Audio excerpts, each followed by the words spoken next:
നമസ്കാരം, എല്ലാവർക്കും master K അക്കാഡമിയുടെ പുതിയൊരു വീഡിയോ ക്ലാസ്സിലേക്ക് സ്വാഗതം. ഈ കഴിഞ്ഞ ജൂൺ നടന്ന NVT കൊമേഴ്സിന്റെ ഒരു 10 ക്വസ്റ്റ്യൻസും അതിന്റെ റിലേറ്റഡ് ഫാക്ട്സും ആണ് നമ്മൾ ഇന്ന് ഡിസ്കസ് ചെയ്യാനായിട്ട് പോകുന്നത്. അപ്പോൾ നമുക്ക് ക്ലാസ്സിലേക്ക് കടക്കാം. അപ്പോൾ നമുക്ക് ഫസ്റ്റ് ക്വസ്റ്റ്യനിലേക്ക് കടക്കാം.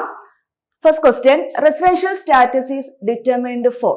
Residential status is determined for option A assessment year, B previous year, C accounting year, D none of these. അപ്പൊ ഇത് ഏത് ഏരിയയുമായിട്ട് ബന്ധപ്പെട്ട ക്വസ്റ്റ്യൻ ആണ്? ഇൻകം ടാക്സ് ഏരിയയിൽ നിന്ന് വന്നേക്കുന്ന ഒരു ക്വസ്റ്റ്യൻ ആണ് അല്ലേ. അപ്പം ഫസ്റ്റ്ലി നമ്മൾ ഇൻകം ടാക്സിനെ പറ്റി ഒന്ന് നമുക്കൊരു ബ്രീഫ് ആയിട്ട് പറയാം.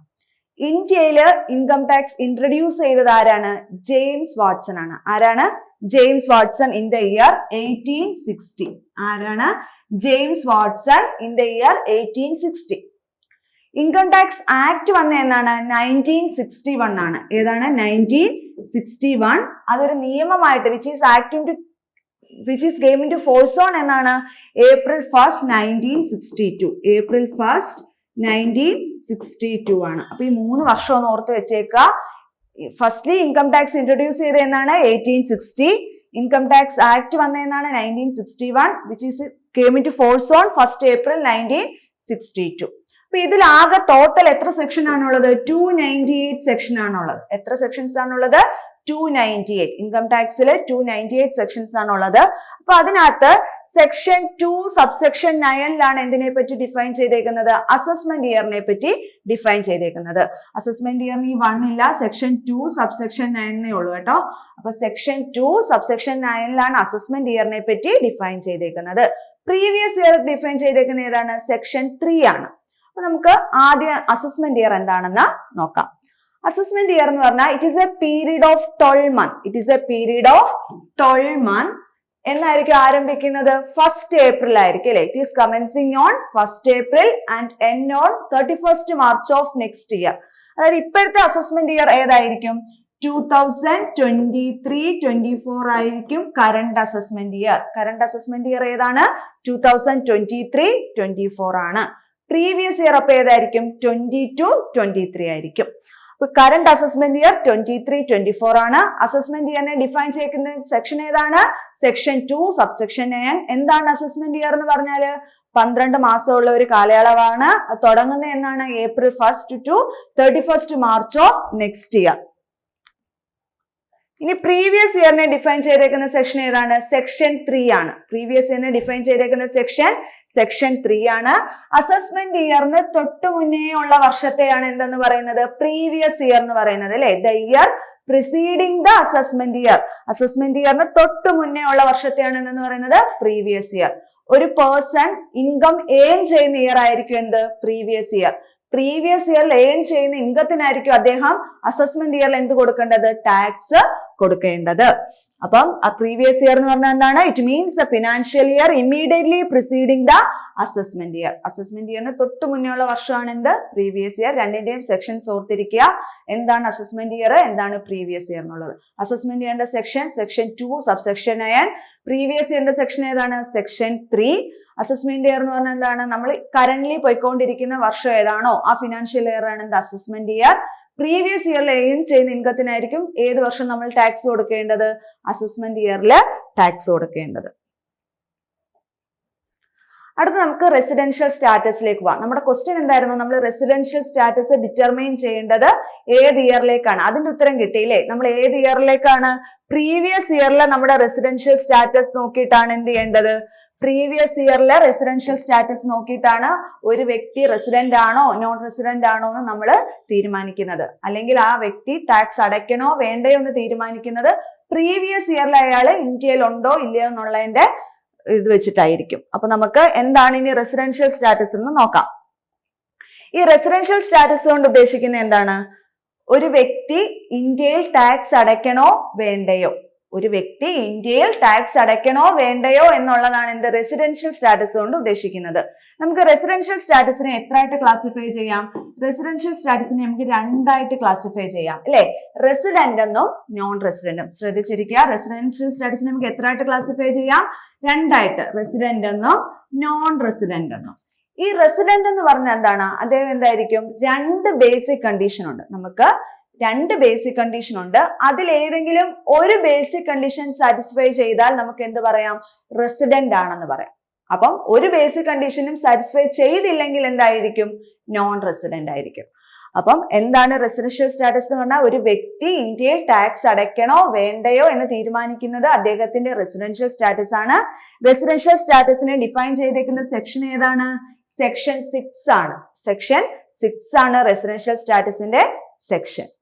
അപ്പൊ residential status of an assessee determine the scope of chargeability of his income, whether a person will be charged to a particular income. ഒരു വ്യക്തി ഇന്ത്യയിൽ ടാക്സ് അടയ്ക്കണോ വേണ്ടയോ എന്ന് തീരുമാനിക്കുന്ന എന്താണ്? അദ്ദേഹത്തിന്റെ റെസിഡൻഷ്യൽ സ്റ്റാറ്റസ് ആണ്.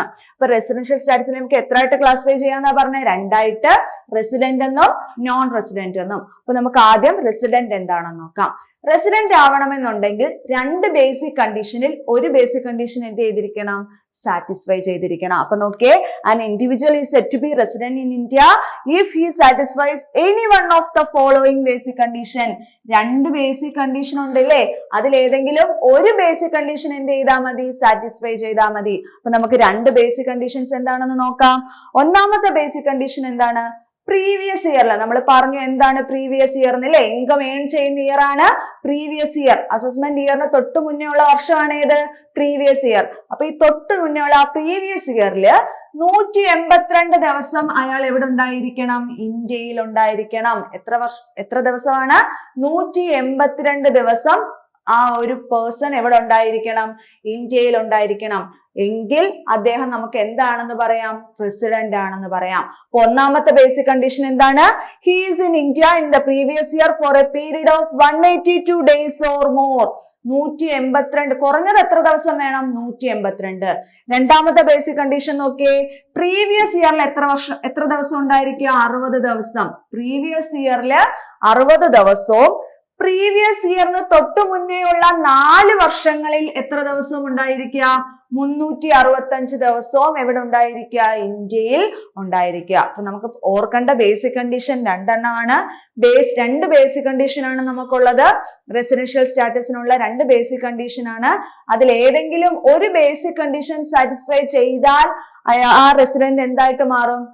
ആ ഒരു പേഴ്സൺ എന്തായിട്ട് മാറും? റെസിഡന്റ് ആയിട്ട് മാറും. അപ്പൊ രണ്ട് ബേസിക് കണ്ടീഷൻ ആണ്. ഒന്നാമത്തെ ബേസിക് കണ്ടീഷൻ എന്താണ്? പ്രീവിയസ് ഇയറിൽ എത്ര ദിവസം ഉണ്ടായിരിക്കുക? ഇന്ത്യയിൽ കുറഞ്ഞത് 182 ഡേയ്സ് ഉണ്ടായിരിക്കുക. രണ്ടാമത്തെ ബേസിക് കണ്ടീഷൻ എന്താണ്? പ്രീവിയസ് ഇയറിൽ 60 ദിവസവും പ്രീവിയസ് ഇയറിന് തൊട്ട് മുന്നേ ഉള്ള 4 വർഷങ്ങളിൽ എത്ര ദിവസമാണ്? 365 ദിവസവും ഇന്ത്യയിൽ ഉണ്ടെങ്കിൽ നമുക്ക് പറയാം ഹീസ് എ റെസിഡന്റ് ആണ്. അപ്പൊ ഈ രണ്ട് ബേസിക് കണ്ടീഷനും മനസ്സിലായല്ലോ എല്ലാവർക്കും? ഈ രണ്ട് ബേസിക് കണ്ടീഷനിൽ ഒരെണ്ണം സാറ്റിസ്ഫൈ ചെയ്താൽ എന്തായിട്ട് മാറും? റെസിഡന്റ് ആയിട്ട് മാറും ഇല്ലേ? അപ്പൊ നോൺ റെസിഡന്റ് എന്തായിരിക്കും? ഒരു ബേസിക് കണ്ടീഷൻ എന്ത് ചെയ്യുന്നില്ല? സാറ്റിസ്ഫൈ ചെയ്യുന്നില്ല. Not satisfying any one of the basic condition. ഈ രണ്ട് ബേസിക് കണ്ടീഷനിൽ ഒന്നുപോലും സാറ്റിസ്ഫൈ ചെയ്യുന്നില്ലെങ്കിൽ ആ ഒരു പേഴ്സൺ എന്തായിരിക്കും? നോൺ റെസിഡന്റ് ആയിരിക്കും. നമ്മൾ റെസിഡൻഷ്യൽ സ്റ്റാറ്റസിനെ രണ്ടായിട്ടായിരുന്നു ക്ലാസിഫൈ ചെയ്തത്, റെസിഡന്റ് എന്നും നോൺ റെസിഡന്റ് എന്നും. റെസിഡന്റ് എന്ന് പറഞ്ഞാൽ എന്തായിരുന്നു? രണ്ട് ബേസിക് കണ്ടീഷനിൽ ഒരു ബേസിക് കണ്ടീഷനെങ്കിലും സാറ്റിസ്ഫൈ ചെയ്താൽ എന്താണെന്ന് പറയാം? റെസിഡന്റ് ആണെന്ന് പറയാം. ഒരു ബേസിക് കണ്ടീഷൻ പോലും സാറ്റിസ്ഫൈ ചെയ്യുന്നില്ലെങ്കിൽ ആ ഒരു പേഴ്സണെയാണ് നമ്മൾ എന്തെന്ന് പറയുന്നത്? നോൺ റെസിഡന്റ് എന്ന് പറയുന്നത്. ഇനി നമുക്ക് ആ റെസിഡന്റിനെ തന്നെ വീണ്ടും രണ്ടായിട്ട് തിരിക്കാം. ഓർഡിനറി റെസിഡന്റ് എന്നും നോട്ട് ഓർഡിനറി റെസിഡന്റ് എന്നും. അപ്പൊ റെസിഡന്റിനെ വീണ്ടും ക്ലാസിഫൈ ചെയ്യാം അല്ലെ രണ്ടായിട്ട്, ഓർഡിനറി റെസിഡന്റും നോട്ട് ഓർഡിനറി റെസിഡന്റും. അപ്പൊ നമുക്ക് നോക്കാം എന്താണ് ഓർഡിനറി റെസിഡന്റ് എന്ന്.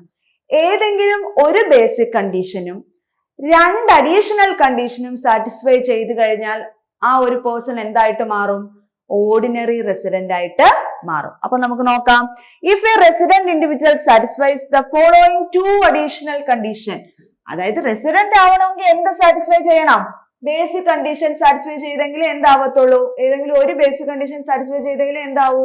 റെസിഡന്റ് ആവും. അപ്പൊ ഓക്കെ, അയാൾ റെസിഡന്റ് ആയി. ഇനി അയാൾ ഓർഡിനറി റെസിഡന്റ് ആണോ നോട്ട് ഓർഡിനറി റെസിഡന്റ് ആണോ എന്ന് നമുക്ക് നോക്കണ്ടേ? അപ്പൊ എന്ത് ചെയ്യണം? രണ്ട് അഡീഷണൽ കണ്ടീഷൻ ഉണ്ട്. ആ രണ്ട് അഡീഷണൽ കണ്ടീഷനിൽ രണ്ടും സാറ്റിസ്ഫൈ ചെയ്താൽ എന്തായിട്ട് മാറും? ഓർഡിനറി റെസിഡന്റ് ആവും. അപ്പൊ ഏതെങ്കിലും ഒരെണ്ണെ സാറ്റിസ്ഫൈ ചെയ്തിട്ടുള്ളെങ്കിൽ എന്തായിട്ടായിരിക്കും മാറുന്നത്? നോട്ട് ഓർഡിനറി റെസിഡന്റ് ആയിരിക്കും അല്ലേ? അപ്പൊ നമുക്ക് നോക്കാം. ഓർഡിനറി റെസിഡന്റിന്റെ രണ്ട് അഡീഷണൽ കണ്ടീഷൻ.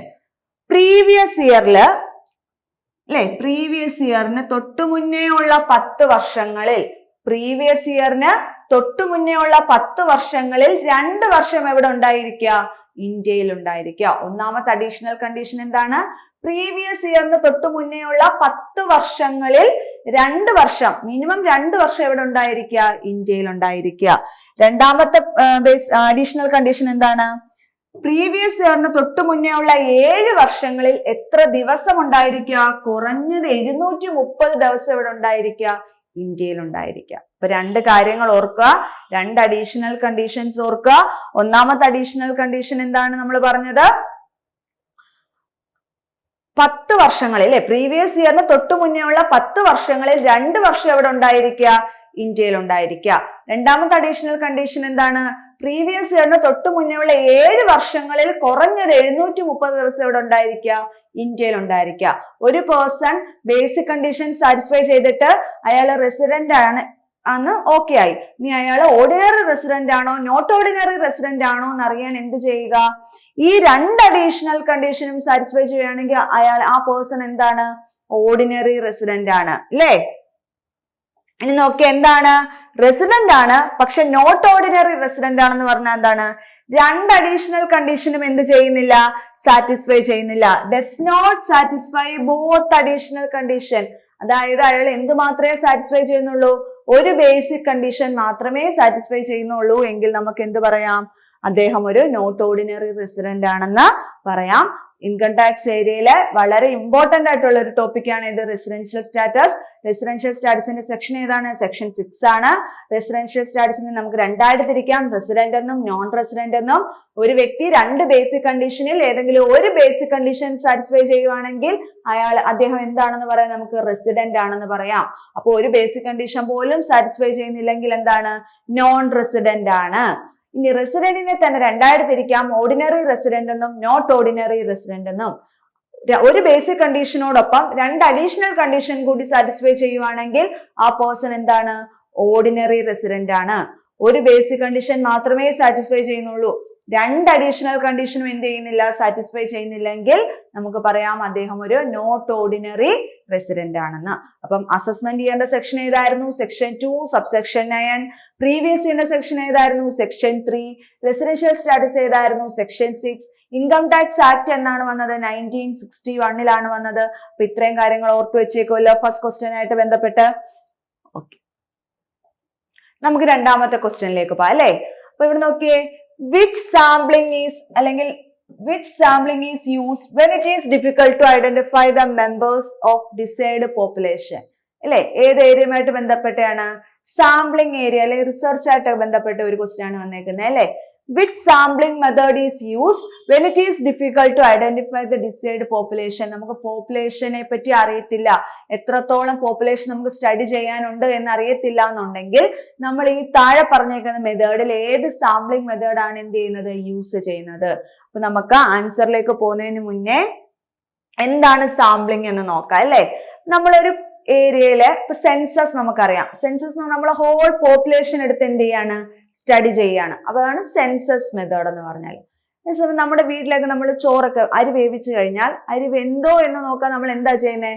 എല്ലാ ചോറും കൂടെ എടുത്ത് നോക്കുവാണോ? അല്ല, അതിനകത്തുനിന്ന് 2 or 3 സാമ്പിൾ പോലെ എടുത്ത് എന്ത് ചെയ്യും? നോക്കും, അരി വെന്തോ എന്ന് നോക്കും. അപ്പൊ ആ ടോട്ടൽ പോപ്പുലേഷനെയും എടുത്ത് സ്റ്റഡി ചെയ്യാതെ അതിൽ നിന്നും കുറച്ച് ഡേറ്റ എടുത്ത് സ്റ്റഡി ചെയ്യുന്നതിനെയാണ് എന്തെന്ന് പറയുന്നത്? സാമ്പിളിംഗ് എന്ന് പറയുന്നത്, അല്ലെ? അപ്പൊ സാമ്പിളിംഗ് എന്ന് പറഞ്ഞാൽ നമ്മൾ ഹോൾ പോപ്പുലേഷനെ ഇവിടെ സ്റ്റഡി ചെയ്യുന്നുണ്ടോ? ഇല്ല. ആ ഹോൾ പോപ്പുലേഷനെ സ്റ്റഡി ചെയ്യാതെ അതിൽ നിന്ന് നമ്മൾ കുറച്ച് ഡേറ്റ എടുത്ത് സ്റ്റഡി ചെയ്യുന്നതിന് എന്തെന്ന് പറയാം? നമുക്ക് സാമ്പിളിംഗ് എന്ന് പറയാം. അപ്പൊ നോക്കിയേ, sampling is the process of selecting subset of data from A larger population, അല്ലേ? പോപ്പുലേഷൻ ലാർജർ ആണെന്നുണ്ടെങ്കിൽ അതിൽ നിന്ന് നമ്മൾ ഒരു ചെറിയ സബ്സെറ്റ് ഓഫ് ഡേറ്റ എടുത്ത് എന്ത് ചെയ്യുന്നു?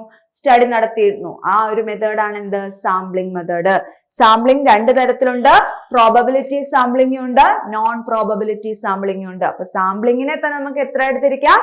2 ആയിട്ട്, പ്രോബബിലിറ്റി സാമ്പിളിംഗ് എന്നും നോൺ പ്രോബബിലിറ്റി സാമ്പിളിംഗും. എന്താണ് പ്രോബബിലിറ്റി സാമ്പിളിംഗ്? അതിന് വേറൊരു പേരുണ്ട്, റാൻഡം സാമ്പിളിംഗ്. പ്രോബബിലിറ്റി സാമ്പിളിംഗിന്റെ വേറൊരു പേരാണ് റാൻഡം സാമ്പിളിംഗ്. ആ പേര് തന്നെ ഉണ്ട്. പ്രോബബിലിറ്റി എന്ന് പറഞ്ഞാൽ എന്താണ്? ചാൻസ് ആണ്, അല്ലെ? ചാൻസ്, അതായത് അവിടെ നമുക്ക് ഓരോ പോപ്പുലേഷനിലും അല്ലെ ഓരോ ഡേറ്റയും നമുക്ക് ഈക്വൽ ചാൻസ് ആയിരിക്കും സെലക്ട് ചെയ്യാനായിട്ട്. അതായത് സാമ്പിളിനെ സെലക്ട് ചെയ്യാൻ എന്തായിരിക്കും അവിടെ ഒരു ഈക്വൽ ചാൻസ് ആയിരിക്കും. Non and equal chance of being selected ആണ് എന്ത്? Probability sampling. നോൺ പ്രോബബിലിറ്റിയുടെ വേറൊരു പേരാണ് എന്ത്? Non random. Non random. അപ്പൊ സാമ്പിളിംഗ് എന്ന് പറഞ്ഞാൽ എന്താ മക്കളെ? സാമ്പിളിംഗ് എന്ന് പറഞ്ഞാല് ആ ഹോൾ പോപ്പുലേഷനിൽ നിന്ന് നമ്മള് ഹോൾ പോപ്പുലേഷൻ സ്റ്റഡി ചെയ്യാതെ അതിൽ നിന്നും സെലക്ട് ചെയ്ത് കുറച്ച് ഡേറ്റ എന്ത് ചെയ്യുന്നു? സ്റ്റഡി ചെയ്യുന്നതിനെയാണ് എന്തെന്ന് പറയുന്നത്? സാമ്പിളിംഗ് എന്ന് പറയുന്നത്. സാമ്പിളിംഗ് മെത്തേഡുകൾ എത്ര എണ്ണം ഉണ്ട്? 2 എണ്ണം. പ്രോബബിലിറ്റിയും നോൺ പ്രോബബിലിറ്റിയും. പ്രോബബിലിറ്റിയുടെ വേറൊരു പേരാണ് റാൻഡം സാമ്പിളിംഗ്. നോൺ പ്രോബബിലിറ്റിയുടെ വേറൊരു പേരാണ് നോൺ റാൻഡം സാമ്പിളിംഗ്. ഇനി എന്താണ് പ്രോബബിലിറ്റി എന്ന് നോക്കാം അല്ലെ. ഇവിടെ every member of the population, നമ്മൾ സെലക്ട് ചെയ്യാൻ പോകുന്ന ഓരോ പോപ്പുലേഷനും അല്ലെ ഓരോ സാമ്പിളിനും എന്തായിരിക്കും അവിടെ? ഈക്വൽ ചാൻസ് ആയിരിക്കും. എന്താണ്? ഈക്വൽ ചാൻസ് ആയിരിക്കും. ഇപ്പൊ നമുക്ക് ക്ലാസ്സിലൊക്കെ ക്വസ്റ്റ്യൻ ചോദിക്കാൻ പോകുന്നു ടീച്ചർ മനഃപൂർവ്വം ആരെങ്കിലും എന്ത് ചെയ്യുന്നില്ല, വിളിക്കുന്നില്ല. ടീച്ചർ ചുമ്മാ അതായത് റാൻഡം ആയിട്ട് റോൾ നമ്പർ വിളിക്കുകയാണ്. ആരെ വേണമെങ്കിൽ എന്ത് ചെയ്യാം? വിളിക്കാം. അതായത് ഓരോ കുട്ടിക്കും എന്തായിരിക്കും ഇവിടെ? ഈക്വൽ ആൻഡ് നോൺ ചാൻസ് ആയിരിക്കും. റാൻഡം ആയിട്ട് എന്ത് ചെയ്യാണ്? വിളിക്കുകയാണ്. അവിടെ ആ ടീച്ചർ നേരത്തെ തീരുമാനിച്ചു വന്നൊന്നും വിളിക്കുവല്ല, റാൻഡം ആയിട്ട് കുറെ പേരെ വിളിക്കുവാണെങ്കിൽ അതിനെയാണ് എന്താണ്? നോൺ ആൻഡ് ഈക്വൽ ചാൻസ് ആയിരിക്കും. ഓരോ സാമ്പിളിനെയും സെലക്ട് ചെയ്യാൻ അവിടെ എന്തായിരിക്കും? നോൺ ആൻഡ് ഈക്വൽ ചാൻസ് ആയിരിക്കും. അങ്ങനെയുള്ള സാമ്പിളിംഗ് മെത്തേഡാണ് ഇത് പ്രോബബിലിറ്റി. അതിന്റെ വേറൊരു പേര് എന്താണ്? റാൻഡം. അപ്പൊ അത് രണ്ടും ഓർക്കുക. അടുത്ത സെക്കൻഡ് സാമ്പിളിംഗ് മെത്തേഡ് ആണ് ഇത് നോൺ പ്രോബബിലിറ്റി. അതിന്റെ വേറൊരു പേര് എന്താണ്? അപ്പം നോൺ റാൻഡം. ഇവിടെ നമ്മൾ ആ ഒരു റിസർച്ചറിന്റെ ക്രൈറ്റീരിയ ആയിരിക്കും അല്ലെങ്കിൽ ആ റിസർച്ചറിന്റെ ജഡ്ജ്മെന്റിന്റെ അടിസ്ഥാനത്തിലായിരിക്കും എന്ത് ചെയ്യുന്നത്? റാൻഡം ആയിട്ടായിരിക്കത്തില്ല എന്ത് സെലക്ട് ചെയ്യുന്നത്? പോപ്പുലേഷനെ സെലക്ട് ചെയ്യുന്നത്. അപ്പൊ മെയിൻ ആയിട്ടുള്ള ഡിഫറൻസ് എന്താണ്? Non and equal chance of selecting ആണ് ഇത് പ്രോബബിലിറ്റി. ഇവിടെ എന്ത് ചെയ്യുന്നു? സാമ്പിളിനെ റിസർച്ചറിന്റെ കൺവീനിയൻസോ അല്ലെങ്കിൽ സാമ്പിളിന്റെ അവൈലബിലിറ്റിയോ ഒക്കെ അനുസരിച്ച് എന്ത് ചെയ്യുന്നു? സെലക്ട് ചെയ്യുകയാണെങ്കിൽ അതാണ് എന്ത്? Non probability sampling. നമ്മുടെ ക്വസ്റ്റ്യനിൽ ഉണ്ടായിരുന്നത് നോൺ പ്രോബബിലിറ്റി സാമ്പിളിംഗിന്റെ മെത്തേഡുകളായിരുന്നു. ഏതൊക്കെയാ? കൺവീനിയൻസ് സാമ്പിളിംഗ്, കോട്ട സാമ്പിളിംഗ്, സ്നോബോൾ സാമ്പിളിംഗ്, അതുപോലെ തന്നെ ജഡ്ജ്മെന്റ് സാമ്പിളിംഗ് അല്ലെ. നമുക്ക് ഓരോന്നും നോക്കാം. ഇത് നോൺ പ്രോബബിലിറ്റി സാമ്പിളിംഗിന്റെ ടൈപ്സ് ആണ്. നോൺ പ്രോബബിലിറ്റി സാമ്പിളിംഗിനകത്ത് വരുന്നത്, അതായത് ഓരോ പോപ്പുലേഷനെയും സെലക്ട് ചെയ്യാൻ അവിടെ എന്തില്ല? റാൻഡം ആയിട്ടല്ല സെലക്ട് ചെയ്യുന്നത്, അല്ലെങ്കിൽ നോൺ ചാൻസ് ഇല്ല, എല്ലാവർക്കും ഈക്വൽ ചാൻസ് ഇല്ല. റിസർച്ചറിന്റെ ജഡ്ജ്മെന്റിന്റെയോ അവൈലബിലിറ്റിയുടെയോ കൺവീനിയൻസിന്റെയോ ഒക്കെ അടിസ്ഥാനത്തിലായിരിക്കും ഇവിടെ എന്ത് ചെയ്യുന്നത്? സാമ്പിളുകളെ സെലക്ട് ചെയ്യുന്നത്. അപ്പൊ ഒന്നാമത്തെ നോൺ പ്രോബബിലിറ്റി സാമ്പിളിംഗ് ആണ് ഇത് കൺവീനിയൻസ് സാമ്പിളിംഗ്. ഒന്നാമത്തെ നോൺ പ്രോബബിലിറ്റി സാമ്പിളിംഗ് മെത്തേഡ് ഏതാണ്? കൺവീനിയൻസ്. ഇവിടെ ആരുടെ കൺവീനിയൻസ് ആയിരിക്കും നോക്കുന്നത്? റിസർച്ചറിന്റെ കൺവീനിയൻസോ അവൈലബിലിറ്റിയോ ഒക്കെ അനുസരിച്ചായിരിക്കും എന്ത് ചെയ്യുന്നത്? ഇവിടെ ഡേറ്റ സെലക്ട് ചെയ്യുന്നത്. ഇത്രയും കാര്യം ഓർത്താൽ മതി. അതിന്റെ വേറൊരു പേരും കൂടെ ഉണ്ട്, ആക്സിഡന്റൽ സാമ്പിളിംഗ്. കൺവീനിയൻസ് സാമ്പിളിംഗിന്റെ വേറൊരു പേരെന്താണ്? ആക്സിഡന്റൽ. അതായത് അന്നേരം അയാൾക്ക് തോന്നുന്നു അല്ലെങ്കിൽ അയാളുടെ കൺവീനിയൻസ് അനുസരിച്ച്, ആരുടെ? റിസർച്ചറിന്റെ കൺവീനിയൻസ് അനുസരിച്ച് റിസർച്ചർ എന്ത് ചെയ്യുന്നു? ഏതെങ്കിലും സാമ്പിളുകൾ ഇങ്ങനെ സെലക്ട് ചെയ്യുന്നതിനെയാണ് എന്തെന്ന് പറയുന്നത്? കൺവീനിയൻസ് സാമ്പിളിംഗ് എന്ന് പറയുന്നത്. രണ്ടാമത്തെ നോൺ പ്രോബബിലിറ്റി സാമ്പിളിംഗ് ഏതാണ്? Judgement sampling. ജഡ്ജ്മെന്റ് സാമ്പിളിംഗ് എന്ന് പറഞ്ഞാൽ നേരത്തെ അദ്ദേഹത്തിന്റെ മനസ്സിലുണ്ട് ഇത്രയും സാമ്പിൾ എന്ത് ചെയ്യുക? സെലക്ട് ചെയ്യുക, അല്ലെങ്കിൽ ഇത്ര കുട്ടികളെ എന്ത് ചെയ്യുക? സെലക്ട് ചെയ്യാന്ന് നേരത്തെ ആ ഒരു റിസർച്ചറിന്റെ മനസ്സിൽ ഉണ്ട്. അപ്പൊ പർപ്പസീവ് സാമ്പിളിംഗ്. എന്താണ്? ജഡ്ജ്മെന്റിന്റെ വേറൊരു പേര് എന്താണ്? Purposive sampling. അതായത് ആരുടെ ക്രൈറ്റീരിയ ആയിരിക്കും അവിടെ നോക്കുന്നത്? റിസർച്ചറിന്റെ ക്രൈറ്റീരിയ ആയിരിക്കും. അപ്പൊ ജഡ്ജ്മെന്റില് റിസർച്ചറിന്റെ ക്രൈറ്റീരിയ അല്ലെങ്കിൽ അദ്ദേഹത്തിന്റെ എക്സ്പെർട്ടൈസ്, അദ്ദേഹത്തിന്റെ നോളജ് ഒക്കെ വെച്ചിട്ട് മുൻകൂട്ടി ഒരു ധാരണയോടുകൂടി എന്ത് ചെയ്യുന്നു? സാമ്പിളിനെ സെലക്ട് ചെയ്യുന്നതിനാണ് ജഡ്ജ്മെന്റ് സാമ്പിളിംഗ്. നോൺ പ്രോബബിലിറ്റി സാമ്പിളിംഗില് 4 മെത്തേഡാണുള്ളത്.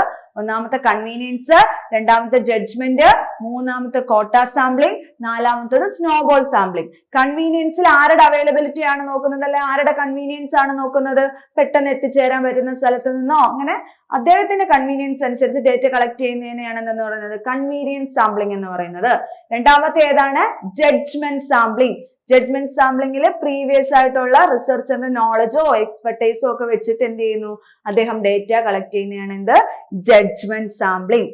മൂന്നാമത്തെയാണ് കോട്ട സാമ്പിളിംഗ്. മൂന്നാമത്തെ type of non probability sampling ഏതാണ്? Quota sampling. ഇവിടെ ഈ റിസർച്ചർ എന്ത് ചെയ്യുന്നു?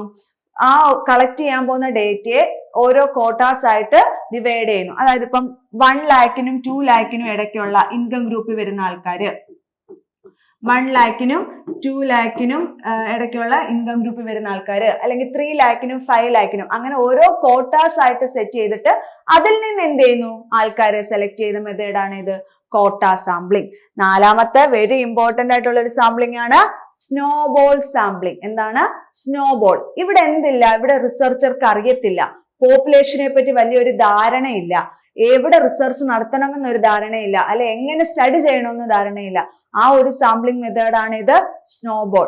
ഫോർ എക്സാമ്പിൾ നമ്മൾ പറയുകയാണെങ്കിൽ ഇപ്പം HIV പേഷ്യൻസിന്റെ ഇടയ്ക്കുള്ള മാനസികമായിട്ടുള്ള പ്രശ്നങ്ങളെ പറ്റി സ്റ്റഡി ചെയ്യാനാണ് പോകുന്നതെങ്കിൽ ആ ഒരു ഡേറ്റ നമുക്ക് എന്തായിരിക്കും, കുറച്ച് പാടാണ് ഡേറ്റാസ് കിട്ടാൻ, അല്ലേ? അപ്പൊ ആദ്യം എന്തായിരിക്കും ഒരു റിസർച്ചർ ചെയ്യുന്നത്, ഏതെങ്കിലും ഒരു ആരോഗ്യ പ്രവർത്തകരെ ബന്ധപ്പെട്ട് പറ്റാവുന്ന ഡേറ്റ കളക്ട് ചെയ്യും.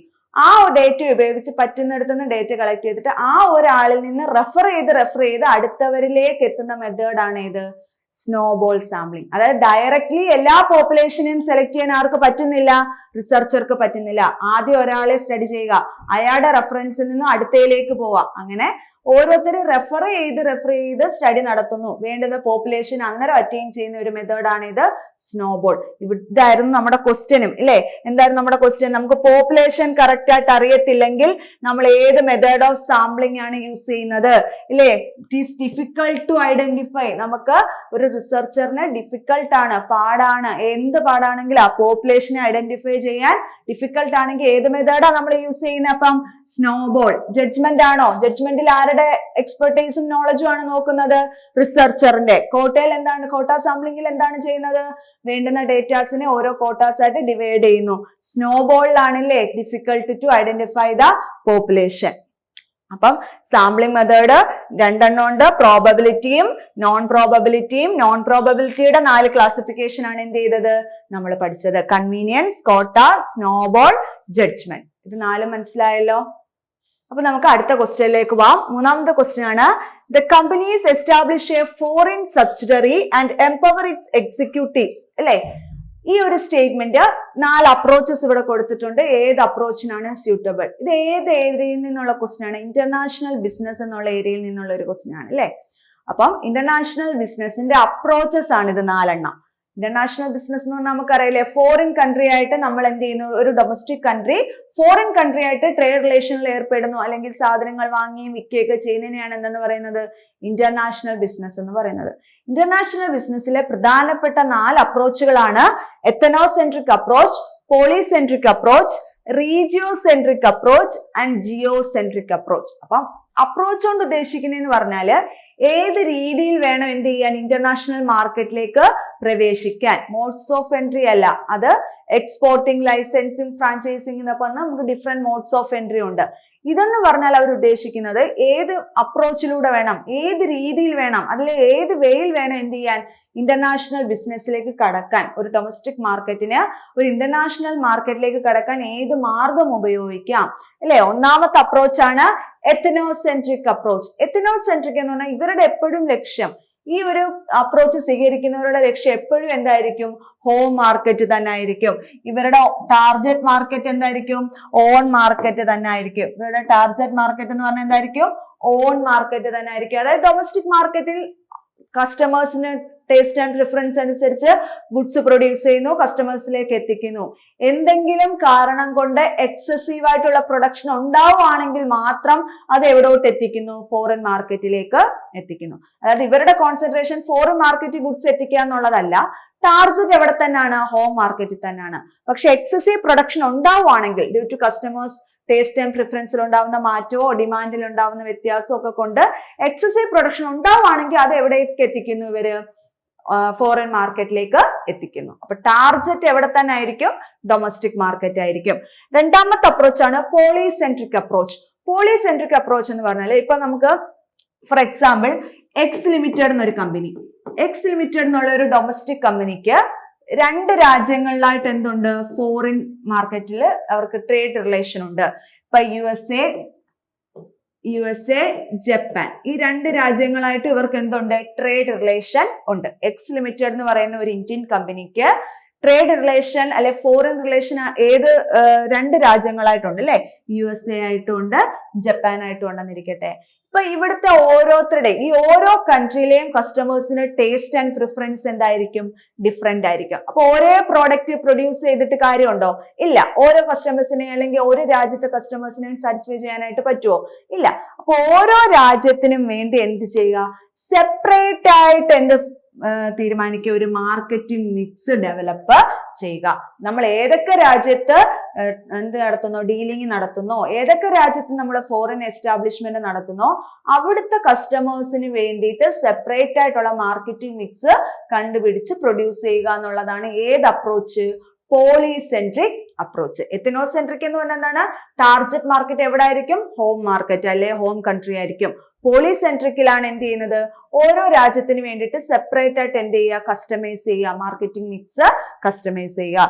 മൂന്നാമത്തെ അപ്രോച്ച് ഏതാണ്, റീജിയോസെൻട്രിക് അപ്രോച്ച്. ഏതാണ്, റീജിയോസെൻട്രിക് അപ്രോച്ച്. ഇപ്പൊ അതായത് എ ലിമിറ്റഡ് യൂറോപ്യൻ കൺട്രിയില്, യൂറോപ്യൻ യൂണിയനിലെ ഏതെങ്കിലും ഒരു രാജ്യത്തിൽ എന്ത് നടത്തുന്നുണ്ട്, ട്രേഡ് നടത്തുന്നുണ്ട്. യൂറോപ്യൻ യൂണിയനിലെ ഏതെങ്കിലും ഒരു രാജ്യത്തിൽ എന്ത് നടത്തുന്നുണ്ട്, ട്രേഡ് നടത്തുന്നുണ്ട്. അപ്പൊ യൂറോപ്യൻ യൂണിയനിലെ എല്ലാ രാജ്യങ്ങൾക്കും ഏകദേശം എന്തായിരിക്കും, ഒരേ ടേസ്റ്റ് ആൻഡ് പ്രിഫറൻസ് ആയിരിക്കും. അല്ലെങ്കിൽ ആ ഒരു നെയ്ബറിംഗ് കൺട്രീസിലോട്ടൂടെ എന്ത് ചെയ്യുക, ആ ഒരു മാർക്കറ്റ് വ്യാപിപ്പിക്കുക എന്നുള്ള ലക്ഷ്യമായിരിക്കും റീജിയൻ. ആ ഒരു റീജിയനിലേക്ക് ഒരു കൺട്രിയെ കോൺസെൻട്രേറ്റ് ചെയ്യാതെ ആ കൺട്രിക്ക് നെയ്ബറിംഗ് ആയിട്ടുള്ള റീജിയനിലോട്ട് എന്ത് ചെയ്യുക, നമ്മുടെ ട്രേഡ് വ്യാപിപ്പിക്കുക എന്നുള്ള ലക്ഷ്യമാണ് ഏത്, റീജിയോസെൻട്രിക് അപ്രോച്ച്. അപ്പൊ നാലാമത്തെ അപ്രോച്ച് ഏതാണ്, ജിയോസെൻട്രിക് അപ്രോച്ച് ആണ്. ഹോൾ മാർക്കറ്റ് അല്ലെ, സിംഗിൾ എക്കോണമി ആയിട്ട് കാണുക. എല്ലാവർക്കും എല്ലാ രാജ്യത്തെ എല്ലാ കസ്റ്റമേഴ്സിനും വേണ്ടിയിട്ട് എന്ത് ചെയ്യുക, ഒരു കോമൺ മാർക്കറ്റിംഗ് മിക്സ് ഡെവലപ്പ് ചെയ്തുകൊണ്ട് ഫോറിൻ മാർക്കറ്റിലേക്ക് എൻട്രി ചെയ്യുന്ന ഒരു അപ്രോച്ചാണ് ഇത് ജിയോസെൻട്രിക് അപ്രോച്ച് എന്ന് പറയുന്നത്. അപ്പം നമുക്ക് നോക്കാം, ഇന്റർനാഷണൽ മാർക്കറ്റിൽ അല്ലെ ഇന്റർനാഷണൽ ബിസിനസ്സിൽ എത്ര അപ്രോച്ചസ് ആണുള്ളത്, 4 അപ്രോച്ചസ് ആണുള്ളത്. എത്തനോസെൻട്രിക്, പോളിയോസെൻട്രിക്, റീജിയോസെൻട്രിക് ആൻഡ് ജിയോസെൻട്രിക്. രാജ്യത്തുള്ള എല്ലാ കസ്റ്റമേഴ്സിനും വേണ്ടി ഒരു കോമൺ മാർക്കറ്റിംഗ് മിക്സ് ആണെങ്കിൽ ഏതാണ്, ജിയോസെൻട്രിക് ആണ്. ഓരോരുത്തർക്കും സ്പെസിഫൈ ചെയ്തിട്ടുള്ള ഏതാണ്, പോളിസെൻട്രിക് ആണ് അല്ലെ. ജിയോസെൻട്രിക് എന്ന് പറഞ്ഞാൽ എന്താണ്, ഒരു കൺട്രിയിൽ നമ്മൾ എസ്റ്റാബ്ലിഷ് ചെയ്തു, മറ്റു നെയ്ബറിംഗ് കൺട്രീസിലോട്ട് എന്ത് ചെയ്യുക, നമ്മുടെ മാർക്കറ്റ് എക്സ്പാൻഡ് ചെയ്യുക. ഹോം മാർക്കറ്റ് ആണ് ടാർഗറ്റിംഗ് ഏതാണ്, എത്തനോസെൻട്രിക് അപ്രോച്ച് ആണ്. അപ്പൊ നമ്മുടെ ക്വസ്റ്റ്യൻ എന്തായിരുന്നു, the company established a foreign subsidiary ഇല്ലേ, ഫോറിൻ സബ്സിഡറി എസ്റ്റാബ്ലിഷ് ചെയ്യുന്ന അപ്രോച്ച് ഏതാണ്, പോളിസെൻട്രിക് അപ്രോച്ച് ആണ്. ഏതാണ്, പോളിസെൻട്രിക് അപ്രോച്ച്. അപ്പം എല്ലാവർക്കും മനസ്സിലായല്ലോ ഇന്റർനാഷണൽ ബിസിനസിന്റെ അപ്രോച്ചസ്. നമുക്ക് നാലാമത്തെ ക്വസ്റ്റ്യനിലേക്ക് പോവാം. നാലാമത്തെ ക്വസ്റ്റ്യനും ഇന്റർനാഷണൽ ബിസിനസ് ആയിട്ട് ബന്ധപ്പെട്ട തന്നെ ഒരു ക്വസ്റ്റ്യൻ ആണ്. ഡംപിംഗ് ഏരിയയിൽ നിന്നുള്ളതാണ് അല്ലെ, ഡംപിംഗ് എന്നുള്ള ടേമായിട്ട് ബന്ധപ്പെട്ടാണ്. അപ്പൊ നമുക്ക് നോക്കാം. Japan sells its electronic products at a high price in Japan. Japan electronic products എന്ത് ചെയ്യുന്നു, വലിയ വിലയ്ക്ക് എവിടെ വിൽക്കുന്നു, അവരുടെ ഡൊമസ്റ്റിക് മാർക്കറ്റ് വിറ്റിട്ട് ഇന്ത്യ, USA പോലുള്ള രാജ്യങ്ങളിലേക്ക് എന്ത് ചെയ്യുന്നു, ആ പ്രോഡക്റ്റ് കുറഞ്ഞ വിലയ്ക്ക് കൊടുക്കുന്നു.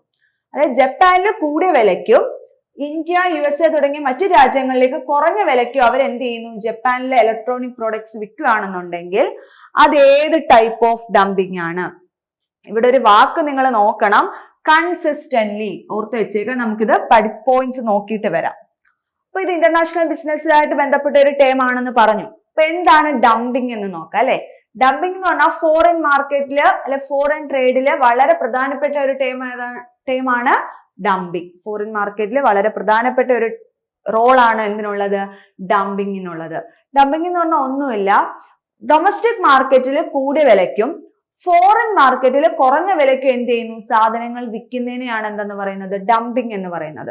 അതായത് ചൈന അവരുടെ ചൈനീസ് പ്രോഡക്ട്സുകൾ വിറ്റഴിക്കാൻ നമ്മുടെ ഇന്ത്യൻ മാർക്കറ്റിൽ കുറഞ്ഞ വിലയ്ക്ക് കൊണ്ടുവന്ന് വിൽക്കുന്നില്ലേ. അപ്പൊ അത് എന്തിന് എക്സാമ്പിൾ ആണ്, ഡംപിങ്ങിന് എക്സാമ്പിൾ ആണ്.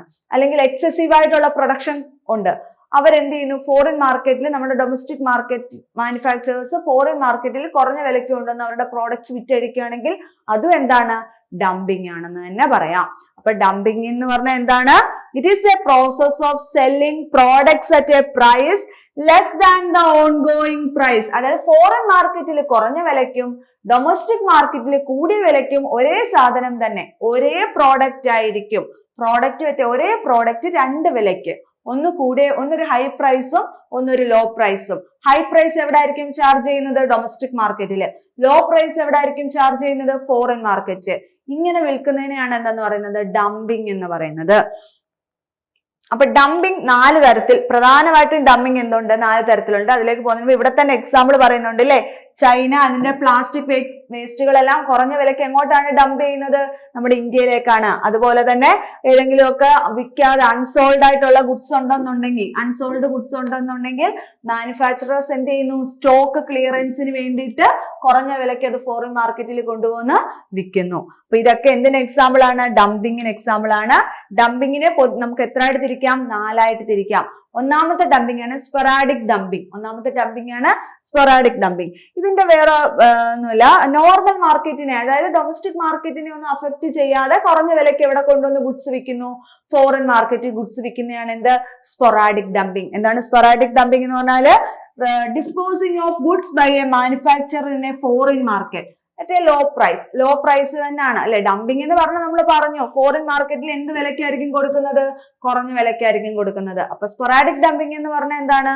സ്പൊറാഡിക് ഡംപിംഗ് എന്ന് പറഞ്ഞാല് നോർമൽ മാർക്കറ്റിനെ അഫക്ട് ചെയ്യാതെ കുറഞ്ഞ വിലയ്ക്ക് ഗുഡ്സ് എവിടെ കൊണ്ടുവന്ന് വിൽക്കുന്നു? ഫോറിൻ മാർക്കറ്റ് വിൽക്കുന്നതാണ് സ്പൊറാഡിക് ഡംപിംഗ്. ഇനി പ്രിഡേറ്ററി ഡംപിംഗ് എന്ന് പറഞ്ഞാല് ഒരു മൊണോപ്പൊളി സിറ്റുവേഷൻ അല്ലെങ്കിൽ ഒരു മൊണോപ്പൊളി അഡ്വാൻറ്റേജ് കിട്ടാൻ വേണ്ടിയിട്ട് അല്ലെങ്കിൽ കോമ്പറ്റീഷനെ ഓവർകം ചെയ്യാൻ വേണ്ടിയിട്ട് എന്ത് ചെയ്യുന്നു? ഫോറിൻ മാർക്കറ്റിൽ കൊണ്ടുവന്ന ഗുഡ്സ് ഡംപ് ചെയ്യുന്നതിനെയാണ് എന്തെന്ന് പറയുന്നത്? Predatory dumping. നോക്കിയേ, predatory dumping refers to selling goods at a loss in foreign market. Foreign മാർക്കറ്റിൽ കുറഞ്ഞ വിലയ്ക്ക് തന്നെയാണ് എന്ത് ചെയ്യുന്നത്? ഗുഡ്സ് കൊണ്ടുവന്ന് ഡംപ് ചെയ്യുന്നത്. എന്തിനു വേണ്ടിയിട്ടാണ്? അവിടെ പിടിച്ചു നിൽക്കാൻ. അവിടെ മറ്റു ഫോറിൻ കൺട്രീസും വന്ന് ട്രേഡ് ചെയ്യും ഇല്ലേ? അവരിൽ നിന്നൊക്കെ ഒരു കോമ്പറ്റേറ്റീവ് അഡ്വാൻറ്റേജ് കിട്ടാൻ അല്ലെങ്കിൽ ആ ഒരു കോമ്പറ്റീഷനെ ഓവർകം ചെയ്യാൻ, ഒരു മൊണോപ്പൊളി സിറ്റുവേഷൻ, ഒരു മൊണോപ്പൊളി പവറായിട്ട് മാറാൻ വേണ്ടിയിട്ട് സ്ഥിരമായിട്ട് എന്ത് ചെയ്യുന്നു?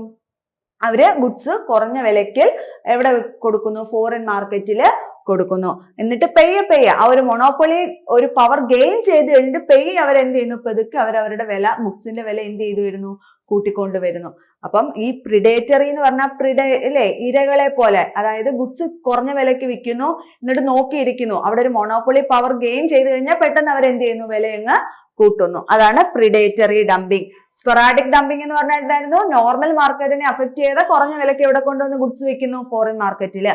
പ്രിഡേറ്ററി എന്ന് പറഞ്ഞാൽ എന്താണ്? കുറഞ്ഞ വിലയ്ക്ക് തന്നെയാണ് എന്ത് ചെയ്യുന്നത്? ഗുഡ്സ് വിൽക്കുന്നത്. കോമ്പറ്റേറ്റീവ് അഡ്വാൻറ്റേജ്, മൊണോപ്പൊളി പവർ ഒക്കെ ഗെയിൻ ചെയ്യാൻ വേണ്ടിയിട്ട്. ഇനി സ്ഥിരമായിട്ട് കൺസിസ്റ്റന്റ് ആയിട്ട് എന്ത് ചെയ്യുന്നു? ഒരേ മാർക്കറ്റിൽ തന്നെ കൺസിസ്റ്റന്റ് ആയിട്ട് വൺ മാർക്കറ്റിൽ നമ്മൾ ഗുഡ്സ് കുറഞ്ഞ വിലയ്ക്ക് കൊടുത്തോണ്ടേ ഇരിക്കുകയാണ്. അത് ഏത് ഡംപിംഗ് ആണ്? Persistent dumping. എന്തിനു വേണ്ടിയിട്ടായിരിക്കും? ആ ഒരു മാർക്കറ്റ് ക്യാപ്ചർ ചെയ്യാൻ വേണ്ടിയിട്ട് തന്നെ ആയിരിക്കും അല്ലെ. ഏതെന്ന് പറയുന്നത്? പെർസിസ്റ്റന്റ് ഡംപിംഗ് എന്ന് പറയുന്നത്. അപ്പം ഫോറിൻ മാർക്കറ്റിൽ എപ്പോഴും കണ്ടിന്യൂസ് ആയിട്ട് ആ ഫോറിൻ മാർക്കറ്റിൽ തന്നെ, ആ മാർക്കറ്റിൽ തന്നെ അവർ എന്ത് ചെയ്തുകൊണ്ടേയിരിക്കുന്നു? ഗുഡ്സ് കുറഞ്ഞ വിലയ്ക്ക് നൽകിക്കൊണ്ടേ ഇരിക്കുവാണെങ്കിൽ അത് ഏതാണ്? പെർസിസ്റ്റന്റ് ഡംപിംഗ് ആണ്. നാലാമത്തെ ഒരു ടൈപ്പ് ഓഫ് ഡംപിംഗ് ആണ് ഇത് റിവേഴ്സ് ഡംപിംഗ്. എന്താണ് റിവേഴ്സ് ഡംപിംഗ്? അതായത് ഡൊമസ്റ്റിക് മാർക്കറ്റിനെക്കാട്ടിലും കൂടിയ വിലയ്ക്ക് റിവേഴ്സ് അല്ലെ, തിരിഞ്ഞ്. ഡംപിംഗ് എന്ന് പറഞ്ഞാൽ എന്തായിരുന്നു? ഡൊമസ്റ്റിക് മാർക്കറ്റിനെക്കാട്ടിലും കുറഞ്ഞ വിലയ്ക്ക് എവിടെ കൊടുക്കുന്നു? ഫോറിൻ മാർക്കറ്റിൽ കൊടുക്കുന്നു. അപ്പൊ റിവേഴ്സ് ഡംപിംഗ് എന്ന് പറഞ്ഞായിരിക്കും കൂടിയ വിലയ്ക്കായിരിക്കും ഇവിടെ കൊടുക്കുന്നത്. ഇന്റർനാഷണൽ മാർക്കറ്റ് അല്ലെ ഫോറിൻ മാർക്കറ്റിൽ കൂടിയ വിലയ്ക്ക് കൊടുത്തിട്ട് ഡൊമസ്റ്റിക് മാർക്കറ്റിൽ അതേ പ്രോഡക്റ്റ് തന്നെ കുറഞ്ഞ വിലയ്ക്ക് കൊടുക്കുന്നതിനായിരിക്കും എന്തെന്ന് പറയുന്നത്? റിവേഴ്സ് ഡംപിംഗ് എന്ന് പറയുന്നത്. അപ്പൊ റിവേഴ്സ് ഡംപിംഗ് ഓർക്കുക. അപ്പൊ 4 എണ്ണം ഉണ്ട്: sporadic dumping, predatory dumping, persistent dumping, reverse dumping. Dumping എന്ന് പറഞ്ഞാൽ എന്താണ്? ഡംപിംഗ് എന്ന് പറഞ്ഞാല് ഡൊമസ്റ്റിക് മാർക്കറ്റില് കുറഞ്ഞ വിലയ്ക്കും ആണോ? അല്ല, ഡൊമസ്റ്റിക് മാർക്കറ്റിൽ കൂടിയ വിലയ്ക്കും ഫോറിൻ മാർക്കറ്റില് കുറഞ്ഞ വിലയ്ക്കും ഗുഡ്സ് കൊടുക്കുന്നതിനെയാണ് എന്തെന്ന് പറയുന്നത്? ഡംപിംഗ് എന്ന് പറയുന്നത്. അതിനകത്ത് ഒന്നാമത്തെ ടൈപ്പാണ് ഇത് സ്പൊറാഡിക് ഡംപിംഗ്. ഇവിടെ ഫോറിൻ മാർക്കറ്റിൽ കുറഞ്ഞ വിലയ്ക്ക് തന്നെയാണ് കൊടുക്കുന്നത്, പക്ഷെ ആരെ അഫക്ട് ചെയ്യുന്നില്ല? നോർമൽ മാർക്കറ്റിനെ അഫക്ട് ചെയ്യുന്നില്ല. രണ്ടാമത്തെ എന്തായിരുന്നു? പ്രിഡേറ്ററി. പ്രിഡേറ്ററി എന്ന് പറഞ്ഞാൽ എന്താണ്? ഫോറിൻ മാർക്കറ്റിൽ കുറഞ്ഞ വിലയ്ക്ക് കൊടുക്കുന്നു. എന്തിനു വേണ്ടിയിട്ടാണ്? അവിടെ ഒരു മൊണോപ്പൊളി അഡ്വാൻറ്റേജ് കിട്ടാൻ, അല്ലെങ്കിൽ മറ്റുള്ള കോമ്പറ്റീറ്റേഴ്സിൽ നിന്ന് ഒരു മുൻപന്തിയിൽ എത്താൻ. എന്നിട്ട് പയ്യെ കൊണ്ട് എന്ത് ചെയ്യുന്നു? പ്രൈസ് റൈസ് ചെയ്യുന്നു. മൂന്നാമത്തെയാണ് ഇത് പെർസിസ്റ്റന്റ്. പെർസിസ്റ്റന്റ് കൺസിസ്റ്റന്റ് ആയിട്ട് സ്ഥിരമായിട്ട് ഒരു മാർക്കറ്റിൽ തന്നെ വില കുറച്ച് കൊടുത്തുകൊണ്ടേയിരിക്കുന്നു. അത് എന്തിനു വേണ്ടിയിട്ടാണ്? അവിടെ ഒരു പവർ കിട്ടാൻ, മറ്റുള്ളവരിൽ നിന്ന് ഒരു അഡ്വാൻറ്റേജ് ഗെയിൻ ചെയ്യാൻ. നാലാമത്തെ ഏതാണ്? Reverse dumping. അതായത് ഫോറിൻ മാർക്കറ്റിൽ കൂടിയ വിലയ്ക്കും ഡൊമസ്റ്റിക് മാർക്കറ്റിൽ ലോ പ്രൈസിലും കൊടുക്കുകയാണെങ്കിൽ അതിനെയാണ് എന്തെന്ന് പറയുന്നത്? റിവേഴ്സ് ഡംപിങ് എന്ന് പറയുന്നത്. അപ്പൊ നമ്മുടെ ക്വസ്റ്റ്യൻ ആൻസർ ഇപ്പൊ മനസ്സിലായി കാണുമല്ലോ. നമ്മുടെ ക്വസ്റ്റ്യൻ എന്തുവായിരുന്നു? നമ്മുടെ ക്വസ്റ്റ്യൻ അല്ലേ, ജപ്പാൻ അവരുടെ ഇലക്ട്രോണിക് പ്രോഡക്ട്സുകൾ കൂടിയ വിലയ്ക്ക് അവരുടെ രാജ്യത്ത് ജപ്പാനിൽ കൊടുത്തിട്ട് കുറഞ്ഞ വിലയ്ക്ക് എവിടെ കൊടുക്കുന്നു? ഇന്ത്യ, USA കൊടുക്കുന്നു. അപ്പൊ ഡൊമസ്റ്റിക് മാർക്കറ്റിൽ കൂടിയ വിലയും ഫോറിൻ മാർക്കറ്റിൽ കുറഞ്ഞ വിലയ്ക്കും കൊടുക്കുന്നതിന് ഏതാ പറയുന്നത്? സ്ഥിരമായിട്ട് കൺസിസ്റ്റന്റ് ആയിട്ട് കൊടുക്കുന്നതിന് ഏത് ഡംപിങ്ങാ? പെർസിസ്റ്റന്റ് ഡംപിങ് അല്ലേ, പെർസിസ്റ്റന്റ്. അപ്പൊ ഓക്കെ ആയല്ലോ നാലാമത്തെ ക്വസ്റ്റ്യൻ. ഈ കഴിഞ്ഞ NVT കൊമേഴ്സിന് വന്ന ക്വസ്റ്റ്യൻസാ. അടുത്ത് നോക്കി അഞ്ചാമത്തത്. According to Herzberg's motivation hygiene theory, which one of the following is a motivating factor? Motivating ആണ്, motivating factor. അപ്പം നോക്കിയേ, ഹെർസ്ബർഗ്സ് മോട്ടിവേഷൻ തിയറി അനുസരിച്ച് താഴെ പറഞ്ഞേക്കുന്നതിൽ നാല് ഓപ്ഷൻസ് ഉണ്ട് അല്ലേ? അതിനകത്ത് ഏതായിരിക്കും ഒരു മോട്ടിവേറ്റിംഗ് ഫാക്ടർ? അപ്പൊ നമുക്ക് എന്താണ് ഹെർസ്ബർഗ്സ് ഹൈജീൻ തിയറി എന്ന് നോക്കാം. Frederick Herzberg has tried to modify Maslow's need hierarchy. അപ്പൊ നമ്മൾ ഓൾറെഡി നമുക്കറിയാം എബ്രഹാം മാസ്ലോ അല്ലെ. എബ്രഹാം മാസ്ലോ ആരായിരുന്നു? ഒരു US ബേസ്ഡ് സൈക്കോളജിസ്റ്റ് ആയിരുന്നു. ഇദ്ദേഹം മോട്ടിവേഷൻ തിയറി ഡെവലപ്പ് ചെയ്തതാണ് അല്ലെ. മോട്ടിവേഷൻ എന്ന് പറഞ്ഞാൽ എംപ്ലോയീസിനെ എങ്ങനെ മോട്ടിവേറ്റ് ചെയ്യണം, എംപ്ലോയീസ് കൂടുതൽ നന്നായിട്ട് വർക്ക് ചെയ്യാൻ അവർക്ക് വേണ്ടി അവരുടെ നീഡ്സ് മനസ്സിലാക്കി എന്ത് ചെയ്യുക, അവരെ മോട്ടിവേറ്റ് ചെയ്യിപ്പിക്കുക. ഈ മാസ്ലോ കൊണ്ടുവന്ന ഹയറാർക്കിയാണ് എന്തെന്ന് പറയുന്നത്? നീഡ് ഹയറാർക്കി എന്ന് പറയുന്നത്. മാസ്ലോയുടെ ഹയറാർക്കി എന്താണ്? മാസ്ലോ കൊണ്ടുവന്ന തിയറി എന്താണ്? നീഡ് ഹയറാർക്കിയാണ്. ആദ്യം നമുക്ക് ജസ്റ്റ് അതൊന്ന് പറയാം, പേര് മാത്രം. അപ്പം നീഡ് ഹയറാർക്കി കൊണ്ടുവന്ന ആരാണ്? എബ്രഹാം മാസ്ലോ ആണ്. എത്ര നീഡ്സ് ഉണ്ടെന്നാണ് എബ്രഹാം മാസ്ലോ പറയുന്നത്? ഒരു ഇൻഡിവിജ്വലിന് അല്ലെ ഒരു എംപ്ലോയിക്ക് 5 നീഡ് ഉണ്ടെന്നാണ് പറയുന്നത് അല്ലെ. ഈ 5 നീഡിനെ നമുക്കൊന്ന് പറയാം.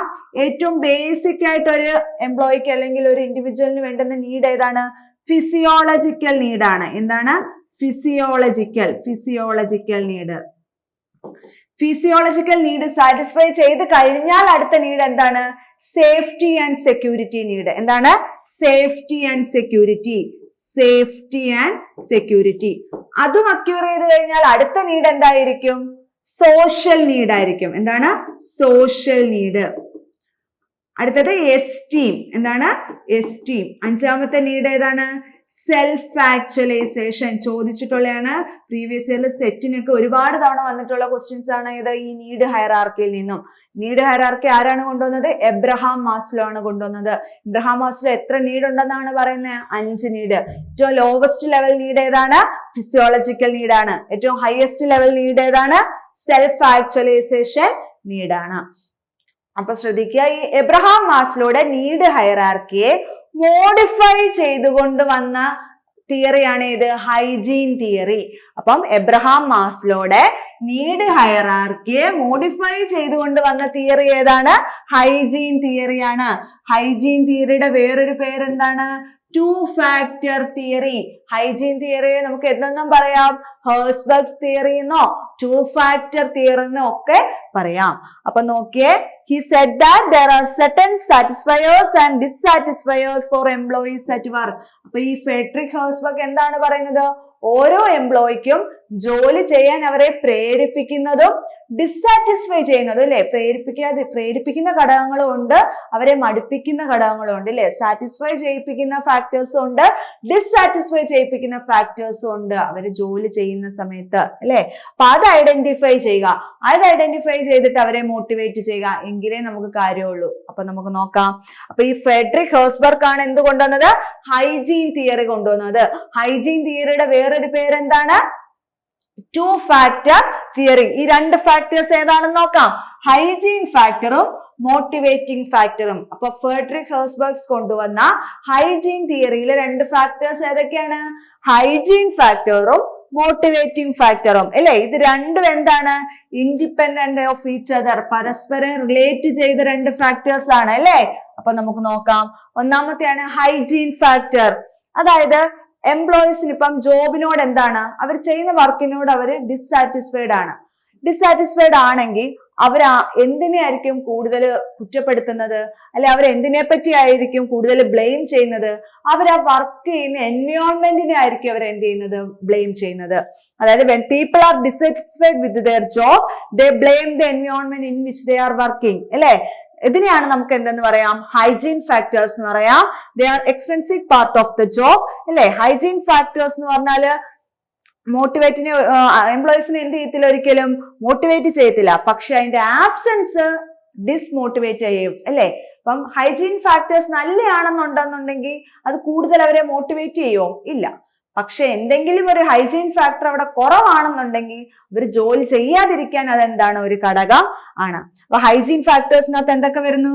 Security, status, relationship with subordinates, working condition, relationship with supervisor, personal life, ഇതെല്ലാമാണ് എന്തെന്ന് പറയുന്നത്, ഹൈജീൻ ഫാക്ടേഴ്സ് എന്ന് പറയുന്നത്. അപ്പൊ ഹൈജീൻ ഫാക്ടേഴ്സ് എന്ന് പറഞ്ഞാൽ എന്താണ്? ഹൈജീൻ ഫാക്ടേഴ്സ് എന്ന് പറഞ്ഞാല് സ്റ്റാറ്റസ് വരാം, റിലേഷൻഷിപ്പ് വിത്ത് സബോർഡിനേറ്റ്സ് വരാം, റിലേഷൻഷിപ്പ് വിത്ത് സൂപ്പർവൈസേഴ്സ് വരാം, പേഴ്സണൽ ലൈഫ് വരാം, വർക്കിംഗ് കണ്ടീഷൻസ് വരാം, അല്ലേ, കമ്പനിയുടെ പോളിസി അഡ്മിനിസ്ട്രേഷനും ഒക്കെ വരാം. അപ്പൊ ഈ ഹൈജീൻ ഫാക്ടേഴ്സ് എന്തായിരിക്കുക, ഒരു മോട്ടിവേറ്റിംഗ് ഫാക്ടർ ആയിട്ട് മാറുക. ഇനി മോട്ടിവേറ്റിംഗ് ഫാക്ടേഴ്സ് എന്താണ് ഉദ്ദേശിക്കുന്നത്? when people feel good about their jobs, this feeling has to do with the work itself. അതായത് ഞാൻ നല്ലതായിട്ടാണ് വർക്ക് ചെയ്യുന്നതെന്ന് അവർക്ക് തന്നെ സ്വയം തോന്നുക, അല്ലെ, എംപ്ലോയീസിന് തന്നെ തോന്നുക, നമ്മൾ എന്ത് ചെയ്യാം, നമുക്ക് വേണ്ടുന്ന സ്റ്റാറ്റസും റെക്കഗ്നീഷനും ഒക്കെ കിട്ടുന്നുണ്ട് എങ്കിൽ നമ്മൾ കുറച്ചും കൂടി എന്ത് ചെയ്യുക, ബെറ്റർ ആയിട്ട് വർക്ക് ചെയ്യുക, അല്ലെ, വർക്ക് ഇറ്റ് സെൽഫ്. അപ്പൊ നമ്മുടെ ക്വസ്റ്റ്യൻ ആൻസർ ഇവിടെ തന്നെ കിടപ്പുണ്ട്. ഹൈജീൻ തിയറിയിൽ വന്ന ഒരു ഫാക്ടർ ഏതാണ്? Work it self. നമ്മൾ സ്വയം വർക്ക് ചെയ്യുക, നമുക്ക് വേണ്ടി വർക്ക് ചെയ്യുക, നമ്മുടെ ഓർഗനൈസേഷൻ ആണെന്ന് വിചാരിക്കുക, അല്ലെ.